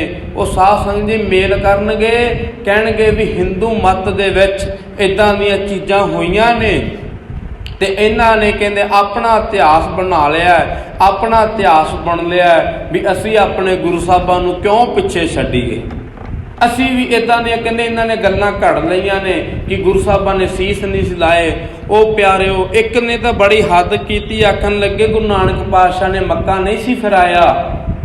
ਉਸ ਗੁਰਮੁਖੋ ਉਹਨੂੰ ਪੁੱਛਣ ਵਾਲਾ ਹੋਵੇ, ਜੇ ਇੱਕ ਭਗਤ ਗੁਰੂ ਦਾ, ਇੱਕ ਉਸ ਪਰਮਾਤਮਾ ਦਾ ਭਗਤ ਸਾਧ ਸੰਗਤ ਜੀ, ਭਗਤ ਨਾਮਦੇਵ ਜੀ, ਜੇ ਸਾਧ ਸੰਗਤ ਮੰਦਰ ਘੁਮਾ ਸਕਦੇ ਨੇ ਕਿ ਗੁਰੂ ਨਾਨਕ ਪਾਤਸ਼ਾਹ ਦੇ ਵੇਲੇ ਮੱਕਾ ਨਹੀਂ ਘੁੰਮ ਸਕਦਾ, ਕਿ ਮੱਕਾ ਘੁੰਮ ਨਹੀਂ ਸਕਦਾ। ਇੱਕ ਭਗਤ ਜੇ ਉਹਦੇ ਵਿੱਚ ਇੰਨੀ ਪਾਵਰ ਮਾਲਕ ਨੇ ਦਿੱਤੀ ਏ, ਇੱਕ ਭਗਤ ਵਿੱਚ ਇੰਨੀ ਸ਼ਕਤੀ ਏ, ਇੱਕ ਭਗਤ ਜੇ ਨਾਮ ਜਪਣ ਵਾਲਾ, ਉਹ ਸਾਧ ਸੰਗਤ ਜੀ ਜੇ ਮੰਦਰ ਉਹਦੇ ਵੇਲੇ ਘੁੰਮ ਸਕਦਾ, ਅਸੀਂ ਕਿਹੜੀਆਂ ਗੱਲਾਂ ਦੇ ਵਿੱਚ ਪੈ ਜਾਂਦੇ ਹਾਂ, ਕਿਹੜੇ ਚੱਕਰਾਂ 'ਚ ਪੈ ਜਾਂਦੇ ਹਾਂ। ਨਾਮਦੇਵ ਜੀ ਦੇ ਸਾਧ ਸੰਗਤ ਜੀ ਇਹ ਇੱਦਾਂ ਦੀਆਂ ਗੱਲਾਂ ਜੋੜਦੇ ਨੇ, ਕਹਿਣਗੇ ਲਓ ਜੀ, ਇਹ ਆਖਦੇ ਨੇ ਵੀ ਸਾਡਾ ਗੁਰੂ ਨਾ ਪਿੱਛੇ ਰਹਿ ਜੇ। ਗੁਰੂ ਨੂੰ ਵੀ ਅਸੀਂ ਇੱਦਾਂ ਝੂਠੀਆਂ ਆਖਦੇ ਨੇ ਵੀ ਝੂਠੀਆਂ ਗੱਲਾਂ ਹਨ। ਗੁਰੂ ਦੇ ਵੱਲ ਉਂਗਲ ਕਰਨ ਤੋਂ ਪਹਿਲਾਂ ਅਸੀਂ ਆਪਣੇ ਵੱਲ ਪਤਾ ਨਹੀਂ ਕਿਉਂ ਨਹੀਂ ਵੇਖਦੇ, ਆਪਣੇ ਵੱਲ ਨਹੀਂ ਵੇਖਦੇ। ਆਪਣੀ ਪੀੜ੍ਹੀ ਹੇਠਾਂ ਸੋਟੀ ਮਾਰ ਲੈਣੀ ਚਾਹੀਦੀ, ਅਸੀਂ ਕਿੱਥੇ ਕੁ ਖੜੇ ਹਾਂ। ਉਹ ਸਾਡਾ ਗੁਰੂ ਹੈ, ਕੀ ਨਹੀਂ ਕਰ ਸਕਦਾ। ਜੇ ਦਸ਼ਮੇਸ਼ ਪਿਤਾ 4 ਪੁੱਤਰ ਵਾਰ ਸਕਦਾ, ਕਲਗੀਧਰ ਪਿਤਾ ਕੀ ਨਹੀਂ ਕਰ ਸਕਦੇ ਸਨ। ਗੁਰਮੁਖੋ ਐਸੀ ਸਤਿਗੁਰਾਂ ਨੇ ਐਸੀ ਦੇਣ ਹੈ, ਅੰਮ੍ਰਿਤ ਸਤਿਗੁਰਾਂ ਨੇ ਐਸਾ ਇੱਕ ਤਿਆਰ ਕੀਤਾ, ਸਤਿਗੁਰਾਂ ਨੇ ਬਾਣੀ ਦੀ ਪਾਵਰ ਦਿਖਾਈ ਏ। 5 ਬਾਣੀਆਂ ਦਾ ਸਾਧ ਸੰਗਤ ਜੀ ਅੰਮ੍ਰਿਤ ਤਿਆਰ ਕਰਕੇ 5 ਪਿਆਰੇ ਤਿਆਰ ਕੀਤੇ ਨੇ, ਨੀਲੇ ਬਾਣੇ 5 ਪਿਆਰਿਆਂ ਨੂੰ ਪਵਾਏ ਨੇ, ਨੀਲੀਆਂ ਦਸਤਾਰਾਂ ਬਣਾਈਆਂ ਨੇ। ਐਸੇ ਸਾਧ ਸੰਗਤ ਜੀ ਨੇ ਸੋਹਣੇ 5 ਪਿਆਰੇ ਲੱਗਦੇ ਨੇ। ਕਲਗੀਧਰ ਪਿਤਾ ਆਖਦਾ ਵਾਹ ਵਾਹ ਗੋਬਿੰਦ ਸਿੰਘ ਆਪੇ ਗੁਰਚੇਲਾ। ਉਹ ਸਾਧ ਸੰਗਤ ਆਪਾਂ ਸ਼ਬਦ ਪੜ੍ਹਦੇ ਹਾਂ ਸਤਿਗੁਰਾਂ ਦਾ, ਸੱਚੇ ਪਾਤਸ਼ਾਹ ਆਖਦੇ ਨੇ ਹਰ ਸੱਚੇ ਤਖਤ ਰਚਾਇਆ ਸਤ ਸੰਗਤ ਮੇਲਾ, ਹਰ ਸੱਚੇ ਤਖਤ ਰਚਾਇਆ ਸਤ ਸੰਗਤ ਮੇਲਾ, ਨਾਨਕ ਨਿਰਭਉ ਨਿਰੰਕਾਰ ਵਿੱਚ ਸਿੱਧਾਂ ਖੇਲਾ, ਗੁਰ ਸਿਮਰ ਮਨਾਈ ਕਾਲ ਕਾ ਖੰਡੇ ਕੀ ਵੇਲਾ, ਪੀਵੋ ਪਹੌਲ ਖੰਡ ਧਾਰ ਹੋਏ ਜਨਮ ਸੁਹੇਲਾ, ਗੁਰ ਸੰਗਤ ਕੀਨੀ ਖਾਲਸਾ ਮਨਮੁਖੀ ਦੁਹੇਲਾ, ਵਾਹ ਵਾਹ ਗੋਬਿੰਦ ਸਿੰਘ ਆਪੇ ਗੁਰ ਚੇਲਾ। ਇਹ ਨਿਮਰਤਾ ਦੀ ਨਿਸ਼ਾਨੀ ਹੈ ਸੱਚੇ ਪਾਤਸ਼ਾਹ ਦੀ, ਆਪੇ ਗੁਰ ਚੇਲਾ। ਸਾਧ ਸੰਗਤ ਕਿਉਂ ਕਰਕੇ ਕੱਲ ਵੀ ਮੈਂ ਅਰਜ਼ ਕੀਤੀ ਸੀ, ਗੁਰਮੁਖੋ ਇਤਿਹਾਸ ਤਾਰ ਲਿਖਣ ਵਾਲੇ ਹਰ ਇੱਕ ਕੋਈ ਆਪਣੀ ਆਪਣੀ ਮਤ ਅਨੁਸਾਰ ਲਿਖਦਾ ਹੈ। ਕਈਆਂ ਨੇ ਆਖਿਆ ਹੈ ਕਿ 5 ਪਿਆਰਿਆਂ ਕੋਲੋਂ ਕਲਗੀਧਰ ਪਿਤਾ ਨੇ ਅੰਮ੍ਰਿਤ ਛਕਿਆ, ਕਿਉਂ ਕਰਕੇ ਪਹਿਲਾ ਨਾਮ ਸਤਿਗੁਰਾਂ ਦਾ ਸੀ ਗੋਬਿੰਦ ਰਾਏ। ਗੁਰੂ ਗੋਬਿੰਦ ਸਿੰਘ ਜੀ ਦਾ ਪਹਿਲਾ ਨਾਮ ਸੀ ਗੋਬਿੰਦ ਰਾਏ। ਜਿਵੇਂ ਦਇਆ ਰਾਮ, ਇਹਨਾਂ ਦਾ ਸਾਹ ਅੰਮ੍ਰਿਤ ਛਕਣ ਤੋਂ ਬਾਅਦ ਗੁਰੂ ਸਾਹਿਬਾਂ ਨੇ ਕਿਰਪਾ ਕੀਤੀ, ਦਇਆ ਰਾਮ ਨੂੰ ਦਇਆ ਸਿੰਘ ਬਣਾ ਦਿੱਤਾ। ਸਾਧ ਸੰਗਤ ਧਰਮਦਾਸ ਨੂੰ ਧਰਮ ਸਿੰਘ ਬਣਾਇਆ। ਭਾਈ ਦਇਆ ਸਿੰਘ ਜੀ, ਭਾਈ ਧਰਮ ਸਿੰਘ ਜੀ, ਭਾਈ ਮੋਹਤਮ ਸਿੰਘ ਜੀ, ਭਾਈ ਸਾਹਿਬ ਸਿੰਘ ਜੀ ਤੇ ਭਾਈ ਹਿੰਮਤ ਸਿੰਘ ਜੀ। ਗੁਰਮੁਖੋ ਕਲਗੀਧਰ ਪਿਤਾ ਨੇ ਐਸੀ ਕਿਰਪਾ ਕੀਤੀ। ਸਿੰਘ ਦਾ ਮਤਲਬ ਹੁੰਦਾ ਸ਼ੇਰ। ਸਤਿਗੁਰਾਂ ਨੇ ਆਖਿਆ ਭਾਈ ਮੇਰਾ ਜਿਹੜਾ ਸਿੱਖ ਹੈ ਉਹ ਇੱਕ ਬੱਬਰ ਸ਼ੇਰ ਵਾਂਗ ਜਦੋਂ ਵੀ ਜਿੱਥੇ ਵੀ ਲੋੜ ਪਵੇਗੀ ਇੱਕ ਸ਼ੇਰ ਵਾਂਗ ਮੈਦਾਨੇ ਜੰਗ ਵਿੱਚ ਜੁਗ ਜਾਏਗਾ। ਐਸਾ ਸਿੰਘ ਤੇ ਸਾਧ ਸੰਗਤ ਜਿੱਥੇ ਗੱਲ ਕੀਤੀ ਏ ਸਿੰਘਾਂ ਦੀ ਗੱਲ ਹੋਈ ਏ ਤੇ ਉੱਥੇ ਮਾਤਾਵਾਂ ਭੈਣਾਂ ਨੂੰ ਵੀ ਗੁਰੂ ਸਾਹਿਬਾਂ ਨੇ ਪਿੱਛੇ ਨਹੀਂ ਛੱਡਿਆ। ਸਾਧ ਸੰਗਤ ਗੁਰੂ ਸਾਹਿਬਾਂ ਨੇ ਆਖਿਆ ਜੇ ਇੱਕ ਬੰਦਾ ਸਿੰਘ ਬਣ ਸਕਦਾ ਹੈ ਤੇ ਇੱਕ ਔਰਤ ਵੀ ਸ਼ੇਰਨੀ ਬਣ ਸਕਦੀ ਏ। ਉਸ ਨੂੰ ਕੌਰ ਨਾਮ ਦਿੱਤਾ। ਸਤਿਗੁਰਾਂ ਨੇ ਬਰਾਬਰਤਾ ਹੀ ਦਿੱਤੀ ਏ। ਇਹ ਨਹੀਂ ਆਖਿਆ ਕਿ ਬਾਣੀ ਇਕੱਲਾ ਬੰਦਾ ਪੜ੍ਹ ਸਕਦਾ, ਬੀਬੀ ਨਹੀਂ ਪੜ੍ਹ ਸਕਦੀ। ਸਤਿਗੁਰਾਂ ਨੇ ਆਖਿਆ ਬਾਣੀ ਜੇ ਸਿੱਖ ਪੜ੍ਹ ਸਕਦਾ ਤੇ ਬੀਬੀ ਵੀ ਪੜ੍ਹ ਸਕਦੀ ਏ। ਸਾਰਿਆਂ ਨੂੰ ਇੱਕੋ ਜਿਹਾ ਸਾਧ ਸੰਗਤ ਦਰਜਾ ਦਿੱਤਾ ਹੈ। ਸਤਿਗੁਰਾਂ ਨੇ ਜਾਤ ਪਾਤ ਦਾ ਇਹ ਸਾਰਾ ਕਿਉਂ ਕਰਕੇ ਕਹਿੰਦੇ ਜਦੋਂ ਖਾਲਸਾ ਪੰਥ ਦੀ ਸਾਜਨਾ ਹੋ ਗਈ ਉਸ ਤੋਂ ਬਾਅਦ ਸਾਧ ਸੰਗਤ ਅੰਮ੍ਰਿਤ ਛਕਾਉਣ ਦੀ ਰੀਤ ਸ਼ੁਰੂ ਹੋ ਗਈ। ਅੰਮ੍ਰਿਤ ਦਾ ਬਾਤਾ ਤਿਆਰ ਹੁੰਦਾ ਸੀ, ਅੰਮ੍ਰਿਤ ਛਕਾਇਆ ਜਾਂਦਾ ਸੀ ਤੇ ਕਹਿੰਦੇ ਰਾਜੇ ਮਹਾਰਾਜੇ ਲੱਗੇ ਅੰਮ੍ਰਿਤ ਛਕਣ। ਇੱਕ ਵਾਰ ਰਾਜੇ ਮਹਾਰਾਜੇ ਲੱਗੇ ਅੰਮ੍ਰਿਤ ਛਕਣ ਤੇ ਉਸ ਵੇਲੇ ਸਾਧ ਸੰਗਤ ਜੀ ਵਿੱਚ ਸਨ ਛੋਟੀਆਂ ਜਾਤਾਂ ਵਾਲੇ। ਛੋਟੀਆਂ ਜਾਤਾਂ ਵਾਲੇ ਵਿੱਚ ਬੈਠੇ ਸਨ ਤੇ ਰਾਜਿਆਂ ਨੇ ਵੇਖਦਿਆਂ ਸਾਰ ਤੰਬੂ ਤੋਂ ਬਾਹਰ ਆ ਗਏ। ਵੇਖਦਿਆਂ ਸਾਰ ਬਾਹਰ ਆ ਗਏ। ਗੁਰੂ ਸਾਹਿਬ ਪੁੱਛਦੇ ਨੇ, ਕਹਿਣ ਲੱਗੇ ਕੀ ਗੱਲ ਹੋ ਗਈ, ਅੰਮ੍ਰਿਤ ਨਹੀਂ ਛਕਣਾ? ਕਹਿੰਦੇ ਨਹੀਂ ਪਾਤਸ਼ਾਹ ਅੰਮ੍ਰਿਤ ਤੇ ਛਕਣਾ ਹੈ ਪਰ ਤੁਸੀਂ ਇਹ ਤੇ ਵੇਖੋ ਉਹ ਨੀਵੀਆਂ ਜਾਤਾਂ ਵਾਲੇ ਹਨ, ਅਸੀਂ ਆ ਰਾਜੇ ਮਹਾਰਾਜੇ। ਸਤਿਗੁਰ ਆਖਣ ਲੱਗੇ ਜੇ ਮੈਂ ਇੱਥੇ ਵੀ ਫਰਕ ਰੱਖਣ ਲੱਗ ਪਿਆ ਫਿਰ ਫਾਇਦਾ ਕੀ ਪੰਥ ਸਜਾਉਣ ਦਾ। ਖਾਲਸਾ ਪੰਥ ਸਜਾਇਆ ਫਿਰ ਫਾਇਦਾ ਕੀ ਏ? ਇਸ ਚੀਜ਼ ਨੂੰ ਤਾਂ ਇੰਨਾ ਸਮਾਂ ਲੱਗ ਗਿਆ, ਇੰਨੀਆਂ ਘਾਲਣਾ ਘਾਲੀਆਂ ਨੇ, ਇਹਦੇ ਵਿੱਚ ਕੋਈ ਇਹ ਨਹੀਂ। ਸਾਧ ਸੰਗਤ ਵੇਖੋ ਗੁਰੂ ਤੇਗ ਵਾਹਿਗੁਰੂ ਅੱਗੇ ਵੀ ਬੇਨਤੀ ਕਰਦਾ ਹੁੰਦਾ ਕਿ ਗੁਰੂ ਅਰਜਨ ਦੇ ਸੱਚੇ ਪਾਤਸ਼ਾਹ ਸ਼ਹੀਦੀ ਦਿੰਦੇ ਨੇ। ਉਹਦੇ ਵਿੱਚ ਸਾਨੂੰ ਇੱਕ ਕਾਰਨ ਦੱਸਿਆ ਜਾਂਦਾ ਹੈ, ਆਖਿਆ ਜਾਂਦਾ ਕਿ ਚੰਨੂ ਦੀ ਲੜਕੀ ਦੇ ਨਾਲ ਰਿਸ਼ਤਾ ਨਹੀਂ ਸੀ ਹੋਇਆ, ਸਤਿਗੁਰਾਂ ਨੇ ਮੋੜ ਦਿੱਤਾ। ਉਹ ਪਿਆਰਿਓ ਕੱਲਾ ਇਹ ਵਜ੍ਹਾ ਨਹੀਂ ਸੀ ਬਣੀ ਕਿ ਰਿਸ਼ਤਾ ਮੋੜ ਦਿੱਤਾ ਤੇ ਉਹ ਸਾਧ ਸੰਗਤ ਦੀ ਤੱਤੀ ਤਵੀ ਤੇ ਬਹਿਣਾ ਪੈ ਗਿਆ। ਨਹੀਂ, ਇਹ ਤਾਂ ਸਮੇਂ ਦੀਆਂ ਸਰਕਾਰਾਂ ਦਾ ਗੁਰਮੁਖੋ ਇੱਕ ਸਿਆਸਤ ਸੀ। ਇੱਕ ਕਿਸੇ ਬਹਾਨੇ ਨਾਲ ਸਤਿਗੁਰਾਂ ਨੂੰ ਫੜਨਾ ਚਾਹੁੰਦੇ ਸਨ। ਕਿਉਂ ਕਰਕੇ ਗੁਰੂ ਅਰਜਨ ਦੇ ਸੱਚੇ ਪਾਤਸ਼ਾਹ ਨੇ ਗੁਰੂ ਗ੍ਰੰਥ ਸਾਹਿਬ ਮਹਾਰਾਜ ਜੀ ਦੀ ਲਿਖਤ ਸਤਿਗੁਰਾਂ ਦੀ ਬਾਣੀ ਨੂੰ ਪ੍ਰਗਟ ਕੀਤਾ। ਜਿਹੜੀ ਬਾਣੀ ਜਿਹੜਾ ਵੀ ਪੜ੍ਹਦਾ ਸੀ ਉਹ ਸਾਧ ਸੰਗਤ ਜੀ ਉਹਨੂੰ ਇੱਕ ਸਿਆਣਪ ਕਹਿ ਸਕਦੇ ਹਾਂ। ਐਸੀ ਗੁਰੂ ਦੀ ਬੁੱਧ ਉਸ ਨੂੰ ਮਿਲ ਜਾਂਦੀ ਸੀ ਜਿਹੜਾ ਸਾਧ ਸੰਗਤ ਜੀ ਪਖੰਡ ਕਰਨ ਵਾਲਿਆਂ ਤੋਂ ਪਾਸੇ ਹੋ ਜਾਂਦਾ ਸੀ। ਉਹ ਬਾਣੀ ਦੇ ਨਾਲ ਲੱਗ ਜਾਂਦਾ ਸੀ ਤੇ ਕਿਉਂ ਕਰਕੇ ਉਹਨਾਂ ਦੇ ਆਪਣੇ ਕੰਮ ਬੰਦ, ਕਾਰੋਬਾਰ ਆਪ ਦੇ ਬੰਦ ਹੁੰਦੇ ਸਨ। ਉਹ ਆਖਦੇ ਸਨ ਵੀ ਐਸਾ ਗ੍ਰੰਥ ਇਹਨਾਂ ਨੇ ਬਣਾ ਦਿੱਤਾ ਹੈ ਜਿਹਨੂੰ ਪੜ੍ਹਨ ਦੇ ਨਾਲ ਇੰਨੀ ਪਾਵਰ ਇੱਕ ਸਿੱਖ ਵਿੱਚ ਆਉਂਦੀ ਹੈ। ਉਦੋਂ ਸਿੱਖ ਹੀ ਸੀ ਬਾਣੀ ਪੜ੍ਹਨ ਵਾਲੇ, ਭਾਵੇਂ ਕੋਈ ਮੋਨਾ ਭਾਵੇਂ ਕੋਈ ਸਾਧ ਸੰਗਤ। ਸਤਿਗੁਰਾਂ ਨੇ ਕੇਸਾ ਧਾਰੀ ਆਖਿਆ ਪਰ ਗੁਰਮੁਖੋ ਸਤਿਗੁਰਾਂ ਦੀ ਬਾਣੀ ਪੜ੍ਹਨ ਵਾਲੇ ਵਿੱਚ ਬਾਣੀ ਦੀ ਸ਼ਕਤੀ ਆਉਂਦੀ ਹੈ। ਕਿਉਂ ਕਰਕੇ ਬਾਣੀ ਦੁੱਖ ਸੁੱਖ ਨਹੀਂ, ਬਾਣੀ ਸਾਰੇ ਕਾਰਜ ਰਾਸ ਕਰਦੀ ਹੈ। ਤੇ ਗੁਰਮੁਖੋ ਐਸਾ ਸਤਿਗੁਰਾਂ ਨੇ ਜਦੋਂ ਕਹਿੰਦੇ ਸਤਿਗੁਰਾਂ ਨੇ ਬਾਣੀ ਨੂੰ ਉਚਾਰਨ ਕੀਤਾ, ਸਿੱਖਾਂ ਨੇ ਪੁੱਛਿਆ ਕਿ ਮਹਾਰਾਜ ਇਹ ਬਾਣੀ ਨੂੰ ਤਿਆਰ ਕੀਤਾ ਹੈ ਇਹ ਹੈ ਕੀ? ਤੇ ਗੁਰੂ ਸਾਹਿਬ ਆਖਦੇ ਨੇ ਸੱਚੇ ਪਾਤਸ਼ਾਹ ਕਹਿਣ ਲੱਗੇ ਥਾਲ ਵਿੱਚ ਤਿੰਨ ਵਸਤੂ ਪਈਓ ਸਤ ਸੰਤੋਖ ਵਿਚਾਰੋ ਅੰਮ੍ਰਿਤ ਨਾਮ ਠਾਕੁਰ ਕਾ ਭਇਓ ਜਿਸ ਕਾ ਸਬਸ ਵਿਸਾਹੋ। ਸਤਿਗੁਰ ਆਖਦੇ ਨੇ ਕਹਿਣ ਲੱਗੇ ਭਾਈ ਇਹ ਇੱਕ ਐਸਾ ਥਾਲ ਮੈਂ ਤਿਆਰ ਕੀਤਾ ਹੈ ਜਿਹਦੇ ਵਿੱਚ ਕਹਿੰਦੇ ਤਿੰਨ ਵਸਤੂਆਂ ਹਨ, ਸਤ ਸੰਤੋਖ ਵਿਚਾਰੋ। ਗੁਰੂ ਸਾਹਿਬ ਆਖਦੇ ਨੇ ਬਾਣੀ ਪੜ੍ਹਨ ਵਾਲਾ ਸੱਚਾ ਹੋ ਜਾਏਗਾ, ਸਤ ਉਹਦੀ ਜ਼ਿੰਦਗੀ 'ਚ ਆ ਜਾਏਗਾ। ਨਾਮ ਸੱਚ ਹੈ ਤੇ ਨਾਮ ਨੂੰ ਜਪਣ ਵਾਲਾ ਸੱਚਾ ਹੋ ਜਾਂਦਾ ਹੈ, ਸੱਚ ਨਾਲ ਜੁੜ ਜਾਂਦਾ ਹੈ। ਅਸੀਂ ਆਖਦੇ ਹਾਂ ਸੱਚਖੰਡ ਵਸੈ ਨਿਰੰਕਾਰ। ਸੱਚ ਹੈ ਨਾਮ, ਖੰਡ ਦਾ ਮਤਲਬ ਹੁੰਦਾ ਹਿੱਸਾ। ਸੱਚ ਖੰਡ ਬਣ ਜਾਂਦਾ ਹੈ, ਉਹ ਨਾਮ ਜਪਣ ਵਾਲਾ ਸੱਚ ਦਾ ਹਿੱਸਾ ਬਣ ਜਾਂਦਾ ਹੈ। ਤੇ ਸਾਧ ਸੰਗਤ ਹੁੰਦਾ ਕੀ ਏ ਜਦੋਂ ਹਿੱਸਾ ਬਣ ਗਿਆ, ਜਦੋਂ ਸੱਚ ਨਾਲ ਜੁੜ ਗਿਆ, ਸੱਚ ਖੰਡ ਬਣ ਗਿਆ ਤੇ ਫਿਰ ਕੀ ਹੁੰਦਾ? ਵਸੈ ਨਿਰੰਕਾਰ। ਉਹ ਪਿਆਰਿਓ ਪਰਮਾਤਮਾ ਦਾ ਵਾਸਾ ਹੋ ਜਾਂਦਾ ਹੈ। ਇਸੇ ਕਰਕੇ ਸਤਿਗੁਰਾਂ ਨੇ ਆਖਿਆ ਜਿਨ੍ਹਾਂ ਨਾ ਵਿਸਰੈ ਨਾਮ ਸੇ ਕਨੇਹਿਆ ਭੇਦ ਨਾ ਜਾਣੂ ਮੂਲ ਸਾਈਂ ਜਿਹਿਆ। ਜਿਹੜੇ ਸਾਸ ਸਾਸ ਵਾਹਿਗੁਰੂ ਦਾ ਨਾਮ ਜਪਦੇ ਨੇ ਜਿਹੜੇ ਸੱਚ ਦੇ ਨਾਲ ਜੁੜ ਜਾਂਦੇ ਨੇ ਉਹ ਹਿੱਸਾ ਬਣ ਜਾਂਦੇ ਨੇ, ਭਾਵ ਖੰਡ ਬਣ ਜਾਂਦੇ ਨੇ। ਉਹਨਾਂ ਦੇ ਹਿਰਦੇ ਦੇ ਰੂਪੀ ਘਰ ਵਿੱਚ ਨਿਰੰਕਾਰ ਦਾ ਵਾਸਾ ਹੋ ਜਾਂਦਾ। ਉਹਨਾਂ ਦੇ ਹਿਰਦੇ ਰੂਪੀ ਘਰ ਵਿੱਚ ਨਿਰੰਕਾਰ ਦਾ ਵਾਸਾ ਹੁੰਦਾ ਹੈ। ਐਵੇਂ ਨਹੀਂ ਲੋਕ ਦੁਨੀਆ ਮਹਾਂਪੁਰਖਾਂ ਨੂੰ ਜਦੋਂ ਨਮਸਕਾਰ ਕਰਦੇ ਆ ਤੇ ਗੁਰਮੁਖ ਜਿਹੜੇ ਪੂਰੇ ਮਹਾਂਪੁਰਖ ਜਿਹੜੇ ਗੁਰੂ ਨਾਨਕ ਨਾਲ ਇੱਕ ਹੋਏ ਹੁੰਦੇ ਨੇ, ਜਿਵੇਂ ਧੰਨ ਧੰਨ ਬਾਬਾ ਨੰਦ ਸਿੰਘ ਜੀ, ਬਾਬਾ ਈਸ਼ਰ ਸਿੰਘ ਜੀ, ਪੂਜਨੀਕ ਬਾਬਾ ਜੀ, ਜਿਨ੍ਹਾਂ ਦੇ ਦਰਸ਼ਨ ਕਰਕੇ ਸਾਧ ਸੰਗਤ ਮਨ ਨੂੰ ਸ਼ਾਂਤੀ ਪਹੁੰਚਦੀ ਹੈ।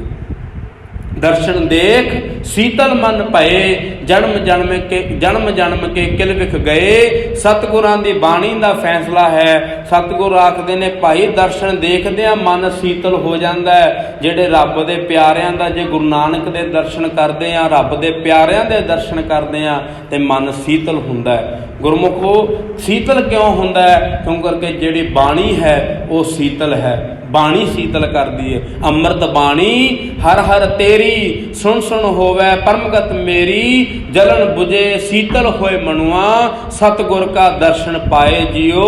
ਅਸਲ ਵਿੱਚ ਬਾਣੀ ਦੇ ਦਰਸ਼ਨ, ਬਾਣੀ ਨੂੰ ਪੜ੍ਹਨਾ ਤੇ ਗੁਰਮੁਖੋ ਉਹਦੇ ਨਾਲ ਮਨ ਸ਼ਾਂਤ ਹੁੰਦਾ ਹੈ। ਉਹਦੇ ਨਾਲ ਮਨ ਜਿਹੜਾ ਸੀਤਲਤਾਈ ਹੁੰਦੀ ਏ। ਤੇ ਬੇਨਤੀ ਕਰਦੇ ਸੀ, ਗੁਰੂ ਅਰਜਨ ਦੇਵ ਸੱਚੇ ਪਾਤਸ਼ਾਹ ਨੇ ਸ਼ਹੀਦੀ ਦਿੱਤੀ ਏ ਤੇ ਸਾਧ ਸੰਗਤ ਐਵੇਂ ਨਹੀਂ, ਗੁਰੂ ਤੇਗ ਬਹਾਦਰ ਸੱਚੇ ਪਾਤਸ਼ਾਹ ਨੇ ਆਪਣਾ ਸੀਸ ਦਾ ਬਲੀਦਾਨ ਦਿੱਤਾ ਹੈ। ਕਿੰਨਾ ਹੀ ਸਾਧ ਸੰਗਤ ਫੇਰ ਕਿਤੇ ਜਾ ਕੇ 10ਵੇਂ ਪਾਤਸ਼ਾਹ ਨੇ ਜੇ ਪੰਥ ਸਜਾਇਆ, ਰਾਜਿਆਂ ਨੂੰ ਆਖਣ ਲੱਗੇ ਹਜੇ ਵੀ ਜਾਤ ਪਾਤ ਵਿੱਚ ਜੇ ਮੈਂ ਵਿਸ਼ਵਾਸ ਰੱਖਦਾ ਫੇਰ ਨਹੀਂ, ਫਿਰ ਪੰਥ ਸਜਾਉਣ ਦਾ ਮਤਲਬ ਕੀ ਸੀ? 10 ਰੂਪ ਧਾਰਨ ਕੀਤੇ ਇਹਨਾਂ ਚੀਜ਼ਾਂ ਨੂੰ ਦੂਰ ਕਰਨ ਵਾਸਤੇ। ਸਤਿਗੁਰ ਆਖਣ ਲੱਗੇ ਐਂ ਕਰੋ, ਤੁਸੀਂ ਬਾਹਰ ਜਾਓ, ਮੈਂ ਇਹਨਾਂ ਨੂੰ ਅੰਮ੍ਰਿਤ ਛਕਾਵਾਂਗਾ, ਕਿਉਂ ਕਰਕੇ ਨੀਚੋਂ ਊਚ ਕਰੇ ਮੇਰਾ ਗੋਬਿੰਦ। ਗੁਰੂ ਸਾਹਿਬ ਆਖਦੇ ਨੇ ਮੈਂ ਤੇ ਨੀਚਾਂ ਤੋਂ ਊਚ ਕਰਦਾ, ਮੈਂ ਤੇ ਇਹਨਾਂ ਨੂੰ ਉੱਚਿਆਂ ਚੱਕਾਂਗਾ। ਤੇ ਇੱਕੋ ਜਾਤ ਦੇ ਨਾਲ ਸਤਿਗੁਰਾਂ ਨੇ ਸਾਨੂੰ ਸਾਧ ਸੰਗਤ ਜੀ ਬੁਲਾਇਆ। ਗੁਰੂ ਸਾਹਿਬ ਆਖਣ ਲੱਗੇ ਸਾਰੇ ਅੰਮ੍ਰਿਤ ਛਕ ਕੇ, ਜਿੰਨੇ ਵੀ ਮੇਰੇ ਗੁਰਸਿੱਖ ਪਿਆਰੇ ਹਨ, ਜਿੰਨੇ ਵੀ ਅੰਮ੍ਰਿਤ ਛਕਣ ਵਾਲੇ ਹਨ, ਜਿਹੜੇ ਅੰਮ੍ਰਿਤ ਛਕਦੇ ਨੇ ਉਹ ਭਾਈ ਮੇਰੀ ਸੋਢੀ ਵੰਸ਼ ਵਿੱਚ ਆ ਜਾਣਗੇ, ਸੋਢੀ ਬਣ ਜਾਣਗੇ। ਗੁਰੂ ਸਾਹਿਬਾਂ ਨੇ ਸੋਢੀ ਬਣਾਇਆ। ਗੁਰਮੁਖੋ ਜਦੋਂ ਸਾਨੂੰ ਪੁੱਛਿਆ ਜਾਂਦਾ ਹੈ ਵੀ ਤੁਸੀਂ ਕੌਣ ਹੋ, ਕਿੱਥੋਂ ਆਏ ਹੋ, ਕਿਹੜਾ ਪਿੰਡ, ਕਿਹੜਾ ਇਲਾਕਾ ਹੈ, ਤੇ ਸਾਧ ਸੰਗਤ ਜਦੋਂ ਮਾਣ ਨਾਲ, ਫਕਰ ਨਾਲ ਕਹਿਣਾ ਚਾਹੀਦਾ ਸਾਡਾ ਸਾਧ ਸੰਗਤ ਜੀ ਜੋ ਜਨਮ ਭੂਮੀ ਹੈ ਉਹ ਹੈ ਭਾਈ ਕੇਸਗੜ੍ਹ ਸਾਹਿਬ, ਅਨੰਦਪੁਰ ਸਾਹਿਬ। ਸਾਡੀ ਜਿਹੜੀ ਭੂਮੀ ਹੈ ਖਾਲਸੇ ਪੰਥ ਦੀ, ਖਾਲਸੇ ਦੀ, ਖਾਲਸਾ ਦਿਵਸ ਜਿੱਥੇ ਪ੍ਰਗਟ ਹੋਇਆ ਖਾਲਸੇ ਦਾ, ਉਹ ਗੁਰਮੁਖੋ ਸਾਡੇ ਜਗ੍ਹਾ ਹੈ ਵੀ ਭਾਈ ਸਾਡਾ ਜਨਮ ਹੋਇਆ ਅਨੰਦਪੁਰ ਸਾਹਿਬ। ਤੇ ਸਾਧ ਸੰਗਤ ਪਿਤਾ ਸਾਡੇ ਗੁਰੂ ਗੋਬਿੰਦ ਸਿੰਘ, ਮਾਤਾ ਸਾਹਿਬ ਕੌਰ ਸਾਡੀ ਮਾਂ ਏ। ਤੇ ਸਾਧ ਸੰਗਤ ਇਹ ਬੜੇ ਮਾਣ ਦੀ ਗੱਲ ਹੈ, ਬੜੇ ਮਾਣ ਦੀ ਗੱਲ ਹੈ। ਆਪਣੇ ਆਪ 'ਚ ਮਾਣ ਦੀ ਗੱਲ ਇਹ ਹੁੰਦੀ ਏ ਜਦੋਂ ਅਸੀਂ ਇਹ ਗੱਲ ਕਹਿੰਦੇ ਆ ਮੈਂ ਪੁੱਤਰ ਗੁਰੂ ਗੋਬਿੰਦ ਸਿੰਘ ਦਾ ਹਾਂ। ਜੇ ਕੋਈ ਸਾਧ ਸੰਗਤ ਔਰਤ ਇਹ ਗੱਲ ਕਹਿੰਦੀ ਏ ਮੈਂ ਧੀ ਗੁਰੂ ਗੋਬਿੰਦ ਸਿੰਘ ਜੀ ਦੀ ਹਾਂ, ਇਹ ਮਾਣ ਦੀ ਗੱਲ ਹੈ। ਸਾਨੂੰ ਇਹ ਮਾਣ ਪ੍ਰਾਪਤ ਹੋਇਆ। ਇਹ ਮਾਣ ਐਵੇਂ ਨਹੀਂ, ਬੜੇ ਸਿਰ ਲੱਗ ਗਏ ਨੇ ਇਸ ਮਾਣ ਨੂੰ ਪ੍ਰਾਪਤ ਕਰਦੇ ਆ। ਸਾਡੇ ਗੁਰਸਿੱਖਾਂ ਦੀਆਂ ਸ਼ਹੀਦੀਆਂ ਤੇ ਜਿਹੜੀਆਂ ਲੱਗੀਆਂ ਹੀ ਨੇ ਸਾਧ ਸੰਗਤ ਜੀ, ਗੁਰੂ ਸਾਹਿਬਾਨਾਂ ਨੇ ਵੀ ਸ਼ਹੀਦੀਆਂ ਦਿੱਤੀਆਂ ਨੇ। ਇਹ ਐਵੇਂ ਨਹੀਂ, ਸਿੱਖੀ ਸਾਧ ਸੰਗਤ ਗੁਰੂ ਨਾਨਕ ਪਾਤਸ਼ਾਹ ਤੋਂ ਲੈ ਕੇ 10ਵੇਂ ਪਾਤਸ਼ਾਹ ਤੱਕ ਇਸ ਪੰਥ ਨੇ ਸਾਧ ਸੰਗਤ ਇਕੱਲਾ ਇਹ ਨਹੀਂ, ਅੱਜ ਵਾਲੇ ਦਿਨ ਸਤਿਗੁਰਾਂ ਨੇ ਅੰਮ੍ਰਿਤ ਦਾ ਬਾਟਾ ਤਿਆਰ ਕੀਤਾ, ਪੰਜਾਂ ਦੇ ਸੀਸ ਲੈ ਲਏ ਤੇ ਦੁਬਾਰਾ ਜੋੜ ਕੇ 5 ਪਿਆਰਿਆਂ ਨੂੰ 5 ਪਿਆਰੇ ਬਣਾ ਕੇ ਪੰਥ ਸਜਾ ਦਿੱਤਾ। ਇੱਥੇ ਗੱਲ ਨਹੀਂ ਮੁੱਕ ਜਾਂਦੀ।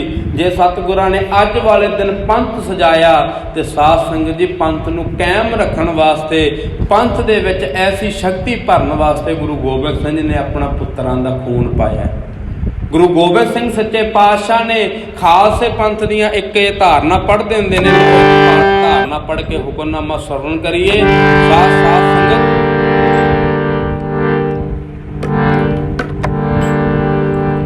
ਨੀਹਾਂ ਖਾਲਸੇ ਪੰਥ ਦੀਆਂ ਪੱਕੀਆਂ, ਫਤਿਹ ਸਿੰਘ ਘਰ ਚੱਲਿਆ। ਨੀਹਾਂ ਖਾਲਸੇ ਪੰਥ ਦੀਆਂ ਪੱਕੀਆਂ, ਫਤਿਹ ਸਿੰਘ ਘਰ ਚੱਲਿਆ।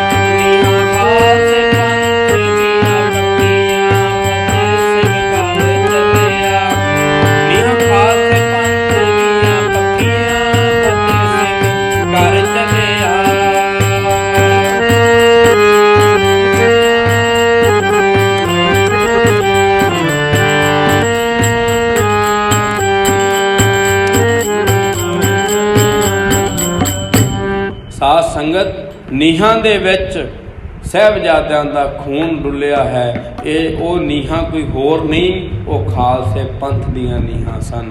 ਬਾਬਾ ਅਜੀਤ ਸਿੰਘ, ਬਾਬਾ ਜੁਝਾਰ ਸਿੰਘ, ਹੋਰ ਵੀ ਕਿੰਨੇ ਹੀ ਅਨੇਕਾਂ ਸਾਧ ਸੰਗੀ ਗੁਰਸਿੱਖ, ਗੁਰੂ ਦੇ ਪਿਆਰੇ ਸਿੱਖ ਖਾਲਸਾ ਸਾਧ ਸੰਗਤ ਜਿਨ੍ਹਾਂ ਨੇ ਆਪਣੀਆਂ ਜਾਨਾਂ ਕੁਰਬਾਨ ਕੀਤੀਆਂ, ਜਿਹੜੇ ਇਸ ਖਾਲਸੇ ਪੰਥ ਦੇ ਉੱਤੋਂ ਕੁਰਬਾਨ ਹੋ ਗਏ। ਕਲਗੀਧਰ ਪਿਤਾ ਉਹਨਾਂ ਬਾਰੇ ਆਖਦੇ ਨੇ ਵੀ ਸਿੱਖੋ ਤੁਸੀਂ ਧੰਨ ਹੋ ਜਿਹੜੇ ਮੇਰੇ ਪਿੱਛੇ ਆਪਣੀਆਂ ਜਾਨਾਂ ਤਲੀ ਦੇ ਧਰੀ ਬੈਠੇ ਹੋ।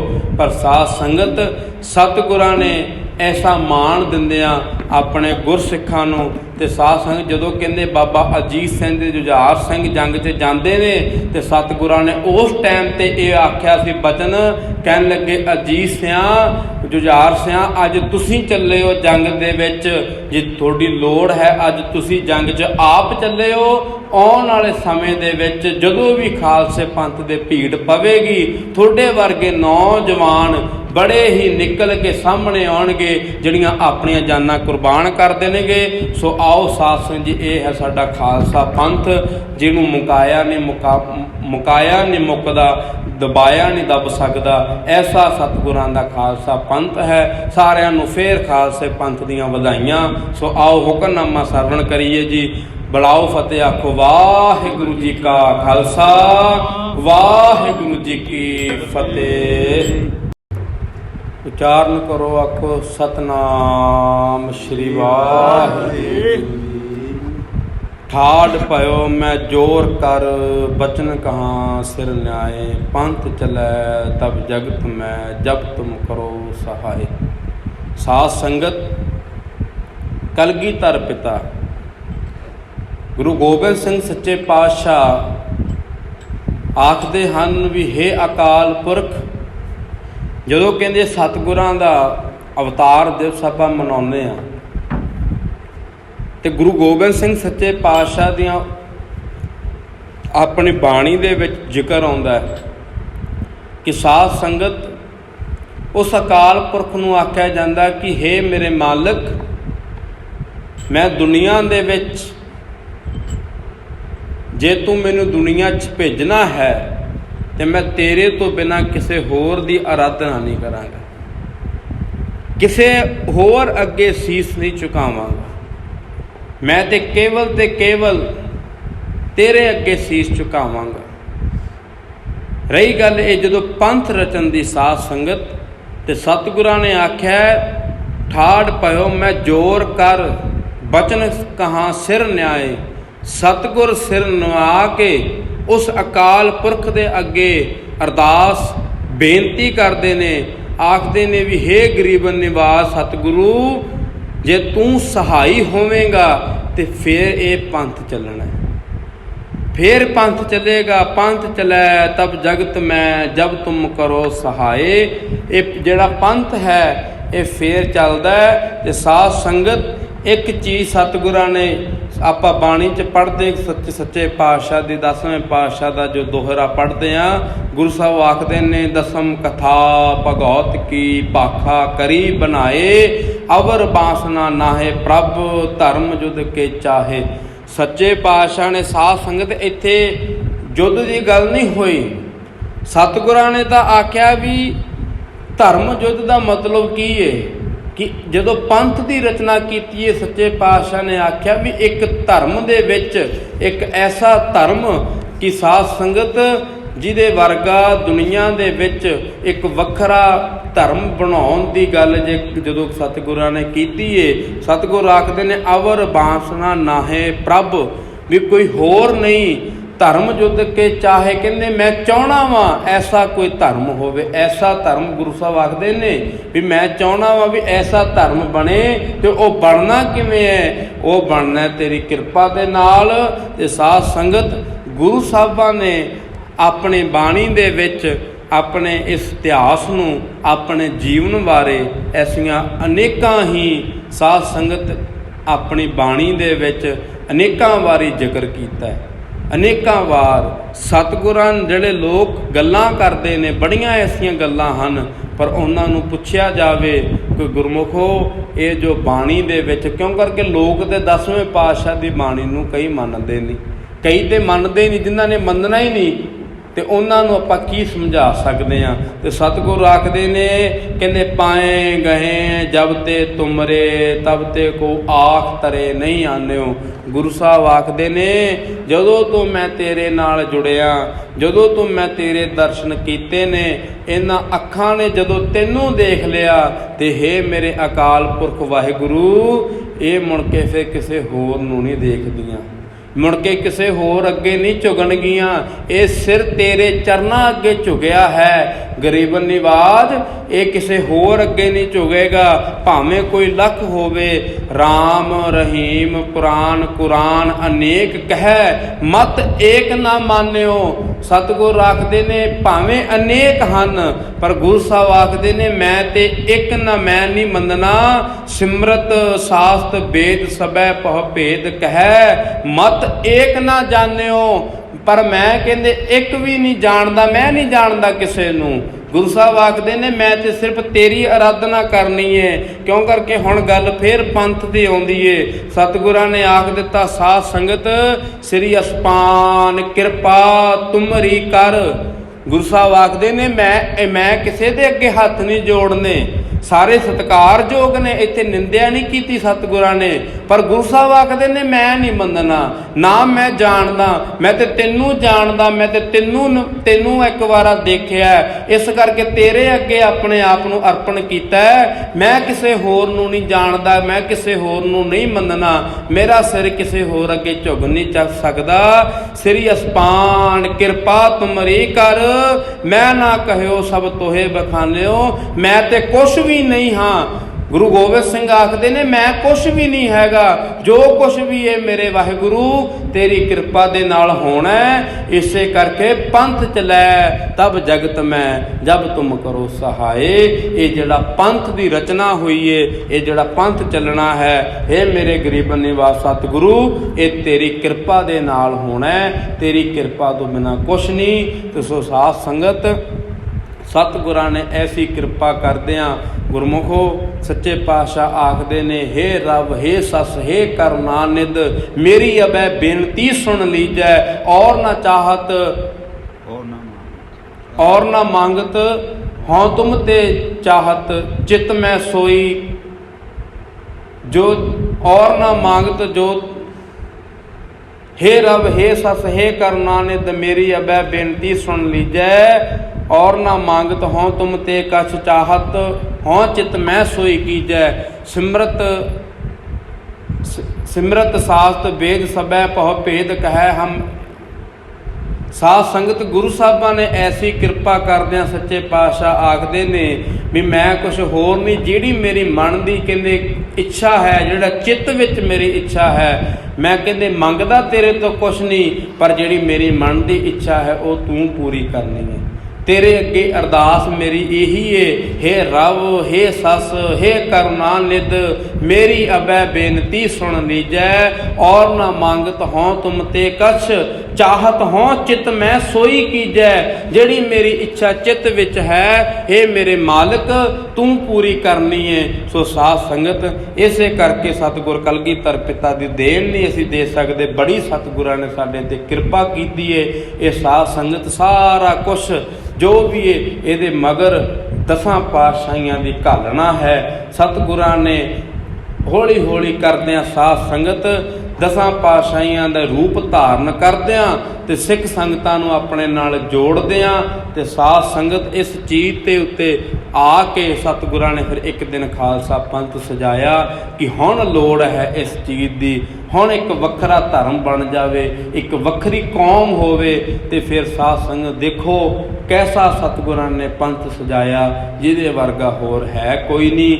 ਲੋ ਆਓ ਹੋਈਆਂ ਭੁੱਲਾਂ ਦੀ ਖਿਮਾ। ਸਾਧ ਸੰਗਤ, ਆਪਾਂ ਸ਼ਬਦ ਪੜ੍ਹਦੇ ਹੁੰਦੇ ਆ, ਹਰ ਸੱਚੇ ਤਖਤ ਰਚਾਇਆ, ਸਤ ਸੰਗਤ ਮੇਲਾ, ਸਾਰੇ ਜਣੇ ਪਿਆਰ ਨਾਲ ਪੜ੍ਹ ਲਈਏ।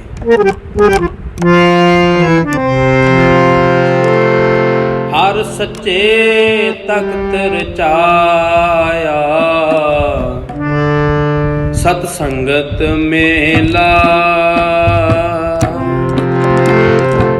ਸੱਚੇ ਤਖਤ ਰਚਾਇਆ, ਸਤ ਸੰਗਤ ਮੇਲਾ। ਨਾਨਕ ਨਿਰਭਉ ਨਿਰੰਕਾਰ ਵਿੱਚ ਸਿੱਧਾਂ ਖੇਲਾ, ਹਰ ਸੱਚੇ ਤਖਤ ਰਚਾਇਆ, ਸਤ ਸੰਗਤ ਮੇਲਾ। ਹਰ ਸੱਚੇ ਤਖਤ ਰਚਾਇਆ, ਸਤ ਸੰਗਤ ਮੇਲਾ।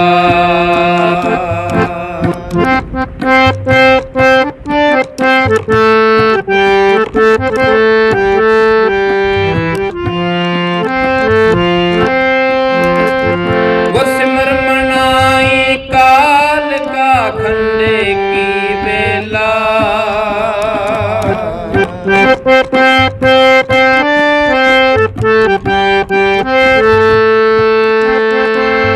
ਗੁਰਸਿਮਰ ਮਨਾਈ ਕਾਲ ਕਾ ਖੰਡੇ ਕੀ ਵੇਲਾ।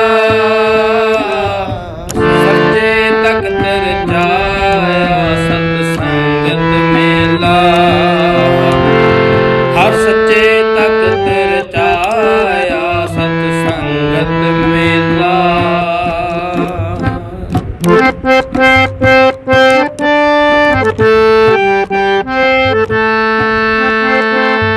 ਪੀਵੋ ਪਾਲ ਖੰਡ ਧਾਰ ਹੋਏ ਜਨਮ ਸੋਹੇਲਾ।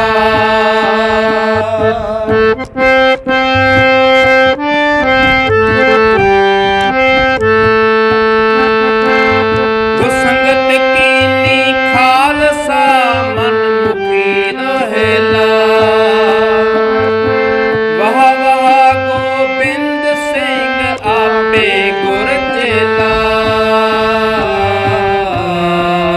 ਹਰ ਸੱਚੇ ਤਖਤ ਰਚਾਇਆ, ਸਤ ਸੰਗਤ ਮੇਲਾ। ਹਰ ਸੱਚੇ ਤਖਤ ਰਚਾਇਆ, ਸਤ ਸੰਗਤ ਮੇਲਾ। ਨਾਨਕ ਨਿਰਭਉ ਨਿਰੰਕਾਰ ਵਿੱਚ ਸਿੱਧਾਂ ਖੇਲਾ। ਹਰ ਸੱਚੇ ਤਖਤ ਰਚਾਇਆ, ਸਤ ਸੰਗਤ ਮੇਲਾ। ਹਰ ਸੱਚੇ ਤਖਤ ਰਚਾਇਆ, ਸਤ ਸੰਗਤ ਮੇਲਾ। ਸੰਗਤ ਮੇਲਾ, ਸਤ ਸੰਗਤ ਮੇਲਾ। ਸੋ ਹੋਈਆਂ ਭੁੱਲਾਂ ਦੀ ਖਿਮਾ। ਸਾਰੇ ਜਾਣੇ ਆਖੋ ਜੀ ਵਾਹਿਗੁਰੂ ਜੀ ਕਾ ਖਾਲਸਾ, ਵਾਹਿਗੁਰੂ ਜੀ ਕੀ ਫਤਿਹ।